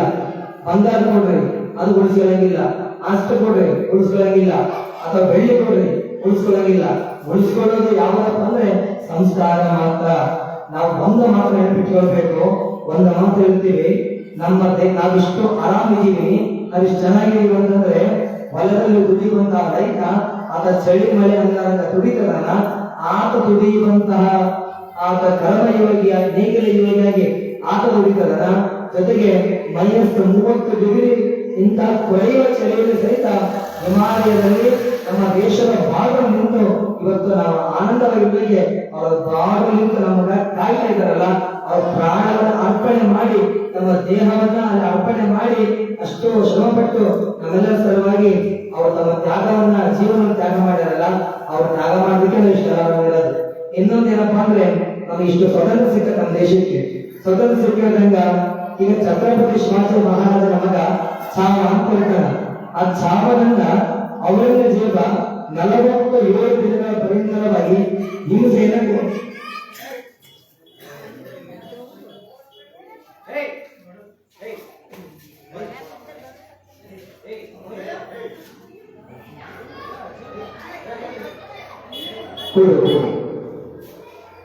ಛತ್ರಪತಿ ಶಿವಾಜಿ ಮಹಾರಾಜ ನಮ್ಮ ಹಿಂದೂ ಧರ್ಮ ಉಳಿದಕ್ಕೆ ಕಾರಣ ಯಾರಂದ್ರೆ ಛತ್ರಪತಿ ಶಿವಾಜಿ ಮಹಾರಾಜ ಆತನ ಮಗನನ್ನ ಚಾವನನ್ನ ಸಂಭಾಜಿ ಅಂತ ಇರ್ತಾನೆ. ಸಂಭಾಜಿ ಅಂತ ಆ ಸಂಭಾಜಿಯನ್ನ 1 ದಿನ ಅಲ್ಲ 2 ದಿನ ಅಲ್ಲ 47 ದಿನಗಳ ಪರ್ಯಂತರವಾಗಿ ಹಿಂಸೆ ಕೊಟ್ಟು ಸಾಯಿಸ್ತಾರೆ. ಯಾಕೆ? 1 ದಿನ ಉಗುರು ಕೀಳಲು. ಒಂದು ಅರ್ಥ ಮಾಡಿ, ನಮ್ಮ ದೇಶ ಸ್ವತಂತ್ರ ತಂದ್ಕೊಟ್ಟಾರ, ಪ್ರಾಣವನ್ನು ಅರ್ಪಣೆ ಮಾಡಿ ಅವ್ರು ಮಾಡಿದ ತ್ಯಾಗಕ್ಕ ನಾವು ಬೆಲೆ ಕೊಡ್ತಾ ಇಲ್ಲ. ನಾವೆಲ್ಲರೂ ಬಂದು ದುಶ್ಚರ್ಯ ಮಾಡಿ ನಾವು ದೇಶವನ್ನು ಹಾಳು ಮಾಡ್ತಾ ಇದೀವಿ. ರಾಜಕೀಯ MLA MP ಅಂತ ತಿರ್ಗಾಡ್ತಾರೆ. ನಮ್ಮ ಜೀವನ ಹಾಳು ಮಾಡ್ತಾ ಇದೀವಿ, ನಮ್ಮ ಊರನ್ನ ಹಾಳು ಮಾಡ್ತಾ ಇದೀವಿ. ಆ ರಾಜಕೀಯ ಬಂದು ನಮ್ಮ ಊರನ್ನ ಒಂದು ಎಷ್ಟು ಪಂಗಡಗಳಲ್ಲ ಅಷ್ಟೆಲ್ಲ ಪಂಗಡಗಳನ್ನು ಮಾಡಿಟ್ಟು ಕತ್ತರಿ ಹಾಕಿ ಹೋಗ್ಯವ. ಬಹುಶಃ ಆ ಕತ್ತರಿ ಹಾಕಿದಂತಹ ಆ ರಾಜಕೀಯಕ್ಕೆ ಧರ್ಮ ಎನ್ನುವಂತ ಸೂಚಿ ಸದಾ ಪೋಣಿಸ್ತಾ ಬರ್ತದೆ. ಪುರಾಣ ಪ್ರವಚನ ಪೋಣಿಸ್ತಾ ಬರ್ತದೆ. ಆ ಸಮಾಜ 47 ದಿನಗಳ ಪರ್ಯಂತರವಾಗಿ ಹಿಂಸೆ ಕೊಟ್ಟು ಸಾಯಿಸ್ತಾರೆ. ಅದು ಉಗುರುಗಳನ್ನ ಕೇಳ್ತಾರ, ಕಿವಿಗಳನ್ನ ಕಟ್ ಮಾಡ್ತಾರ, ಹಲ್ಲುಗಳನ್ನ ಕೇಳ್ತಾರ, ಮೂಗನ್ನ ಕಟ್ ಮಾಡ್ತಾರ, ಹಾಗೆ ಕಣ್ಣನ ರೆಕ್ಕೆಗಳನ್ನ ಕೇಳ್ತಾರ, ಕಣ್ಣನ ಗುಡ್ಡೆಗಳನ್ನ ಕೇಳ್ತಾರ, ಹಾಗೆ ನಮ್ಮ ಕೈಗಳನ್ನ ಒಂದೊಂದು ಬೆರಳನ್ನ ಕಟ್ ಮಾಡ್ತಾರ, ಕಾಲಿನ ಬೆರಳನ್ನ ಕಟ್ ಮಾಡ್ತಾರ. ಯಾಕ? ಅದು ನಮ್ಮ ಹಿಂದುತ್ವವನ್ನ ರಕ್ಷಣೆ ಮಾಡಬೇಕಂತ ಆತ ಹೋರಾಟ ಮಾಡ್ತಾ ಒಂದು ಆ ಹೋರಾಟದಲ್ಲಿ ತನ್ನ ಇಡೀ ಜೀವನವನ್ನ ಇತಿಹಾಸದಲ್ಲಿ, ಇಡೀ ಜಗತ್ತಿನ ಇತಿಹಾಸದಲ್ಲಿ ಸಂಭಾಜಿ ಬಂದಂತಹ ನರಕ ಯಾತನೆ ಸಾವು ಜಗತ್ತಿಗೆ ಯಾರು ಬಂದಿಲ್ಲ. ಅಂತಹ ತ್ಯಾಗದಿಂದ ನಮಗಿವತ್ತು ಸ್ವತಂತ್ರ ಸಿಕ್ಕಂತ ದೇಶ ಭಾರತ ದೇಶ. ಇಂಥ ಭಾರತ ದೇಶವನ್ನ, ನಮ್ಮ ಭಾರತ ದೇಶ ಆಧ್ಯಾತ್ಮ ಸಂಪತ್ತು, ಬರೀ ರೊಕ್ಕ, ಬಂಗಾರ, ವಜ್ರ, ವೈಡೂರ್ಯ ಇದಷ್ಟೇ ಶ್ರೀಮಂತಿಕೆ ಅಲ್ಲ, ಇದಷ್ಟೇ ಸಂಪತ್ತಲ್ಲ. ನಮ್ಮ ನಿಜವಾದ ಸಂಪತ್ತು ಭಾರತ ದೇಶ ಯಾವುದಂದ್ರೆ ಅದರ ಆಧ್ಯಾತ್ಮ ಸಂಪತ್ತು, ಮಹಾತ್ಮನ ಶರಣರ ಸಂಪತ್ತು, ಉತ್ತಮ ವಿಚಾರಗಳ ಸಂಪತ್ತು. ಅಂತದನ್ನೆಲ್ಲ ಕಾಪಾಡಿಕೊಂಡು ಹೋಗಲಿ ಎನ್ನುವಂತಹ ಮಾತನ್ನ ಈ ಸಂದರ್ಭದಲ್ಲಿ ಹೇಳ್ತಾ, ಮುಂದಿನ ವರ್ಷ ಬಹುಶಃ ಇದು 2025 ಇಸ್ವಿ ಕೊನೆಯ ದಿನ ಇದೆ. ಯಾವುದು 2025 ಇಸ್ವಿ ಕ್ಯಾಲೆಂಡರ್ ಅನ್ನ ತಿರುಗಿ ಹಾಕುವಂತಹ ದಿನ. 2025 ಇಸ್ವಿಯೊಳಗ ನಾವು ಇಷ್ಟು ದಿನ ಯಾರಿಗೆ ಏನು ಒಳ್ಳೇದು ಮಾಡಿವೋ, ಯಾರಿಗೆ ಏನು ಕೆಟ್ಟದ್ದು ಮಾಡಿವೋ, ಯಾರ ಮನೆಗೆ ನಿಂಬೆ ಹೋಗಿವೋ, ಯಾರ ಮನೆಗೆ ಕುಂಕುಮ ಹೋಗಿವೋ, ಯಾರ ಮನೆಗೆ ಕುಂಕುಮ ಭಂಡಾರ ಹೋಗಿವೋ, ಯಾರಿಗೆ ಕೈಗೆ ಬಳ್ಳು ಲಂಚಕತನ ಬೂದು ಹಾಳಾಗೋದು ಶಾಪ ಕೊಟ್ಟಿವೋ, ಯಾರ ಮನಸ್ಸಿಗೆ ನೋವು ಮಾಡಿವೋ, ಯಾರ್ಯಾರಿಗೆ ಏನೇನೋ ಮಾಡುತ್ತೀವಿ. ನಾವು 100ಕ್ಕೆ 90% ಕೆಟ್ಟದ್ದು ಮಾಡುತ್ತೇವೆ, 10% ಎಲ್ಲೋ ಒಳ್ಳೇದು ಮಾಡುತ್ತೇವೆ. ಆ ಒಳ್ಳೇದು ಹೆಂಗ್ ಮಾಡುತ್ತೀವಿ ಅಂದ್ರೆ ನಮ್ಮ ಮನೆತನದಲ್ಲಿ ತಂದೆ ತಾಯಿ ಕೊಟ್ಟಿದ್ದ ಸಂಸ್ಕಾರದಿಂದ 10% ಒಳ್ಳೇದು ಮಾಡುತ್ತೇವೆ.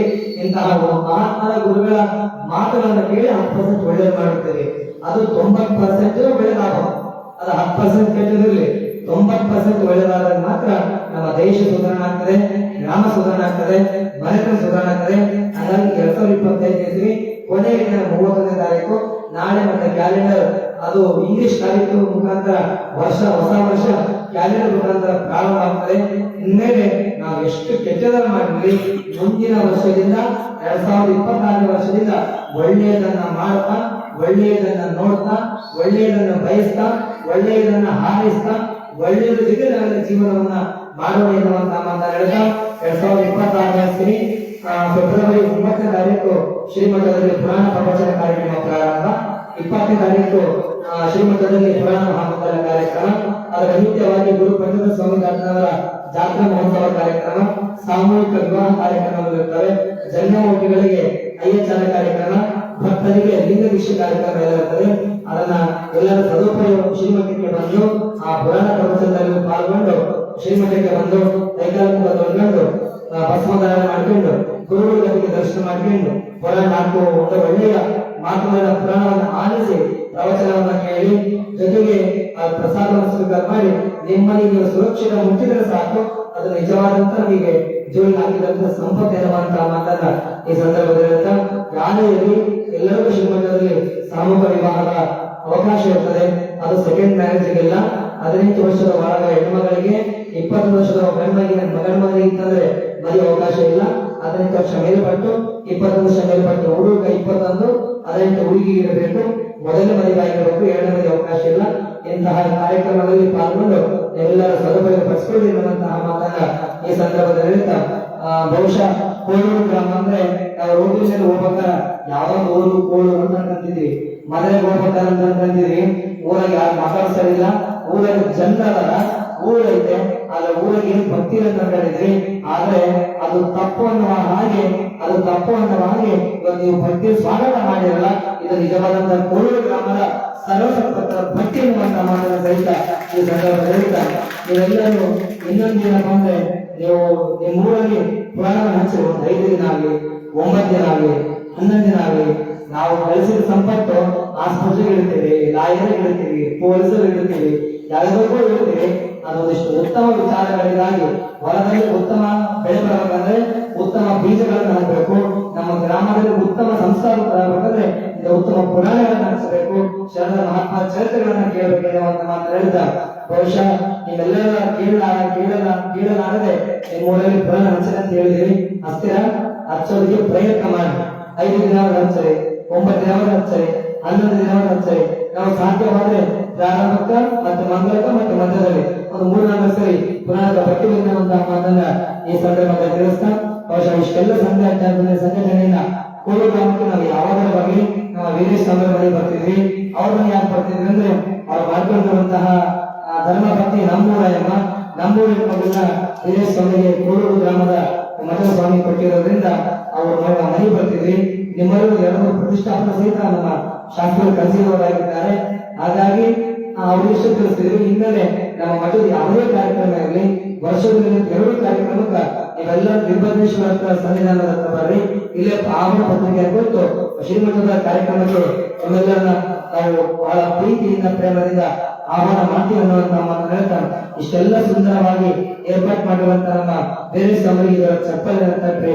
ಜೊತೆಗೆ ಅವರ ಸಂಕಲ್ಪಕ್ಕೆ ನಮ್ಮ ಸಂಕಲ್ಪಕ್ಕೆ ಅವರು ಸಹಾಯ, ಅವರ ಸಂಕಲ್ಪಕ್ಕೆ ನೀವೆಲ್ಲ ಸಹಾಯ ಮಾಡಿರುವಂತ ನೀವೆಲ್ಲರಿಗೆ ಪಾರ್ವತಿ ಪರಮೇಶ್ವರರು, ಭದ್ರಕಾಳಿ ಸಂತ ವೀರಭದ್ರೇಶ್ವರ, ಜಗನ್ನಾಥ ಆದಿಶಕ್ತಿ ನಿಮ್ಮೆಲ್ಲರ ತಾಯಿಗೆ ಸುಖ ಶಾಂತಿ ನೆಮ್ಮದಿ ಆನಂದ ಭಾಗ್ಯ ಅಷ್ಟೈಶ್ವರ್ಯವನ್ನು ಕೊಟ್ಟು ಕಾಪಾಡಿರುವಂತಹ ಮಾತನ್ನ ಹೇಳ್ತಾ ನನ್ನ ನುಡಿಗಳಿಗೆ ವಿರಾಮ ಕೊಟ್ಟಿದ್ದೇವೆ. ಓಂ ಶಿವಂ ಭೂಯಾತ್. ಓಂ ಶಾಂತಿ ಶಾಂತಿ ಶಾಂತಿ.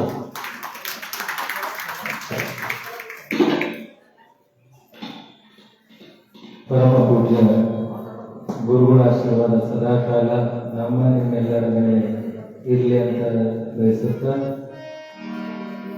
ಗುರುಗಳು ಹೇಳಿದಂತ ರೀತಿಯೊಳಗ ಅವೆಲ್ಲರೂ ಶ್ರೀಮಠದಲ್ಲಿ ನಡೆಯುವಂತಹ ಜಾತ್ರೆಗೆ ಬಂದು ಗುರುಕೃಪಾ ಪಡ್ಕೊಳ್ಳಿ ಅನ್ನುವಂಥ ವಿಚಾರದೊಂದಿಗೆ ಅವೆಲ್ಲರೂ ಎದ್ದು ನಿಂತು ಕೈ ಮುಗಿದ ಮೇಲೆ ಮಂಗಲಿಗೆ ಸೇವಾಗ್ತದೆ.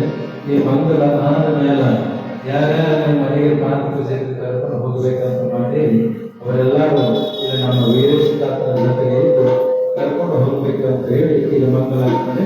ನಾವೆಲ್ಲ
ಎಲ್ಲರೂ ಶಾಂತ ರೀತಿಯಿಂದ ಬಂದು ಪೂಜ್ಯ ಗುರುಗಳ ಒಂದು ಪಾದ ಸ್ಪರ್ಶ ದರ್ಶನವನ್ನು ಪಡೆದುಕೊಂಡು ತಮ್ಮ ಜನ್ಮ ಸಾರ್ಥಕತೆಯನ್ನು ಮಾಡಿಕೊಳ್ಬೇಕು.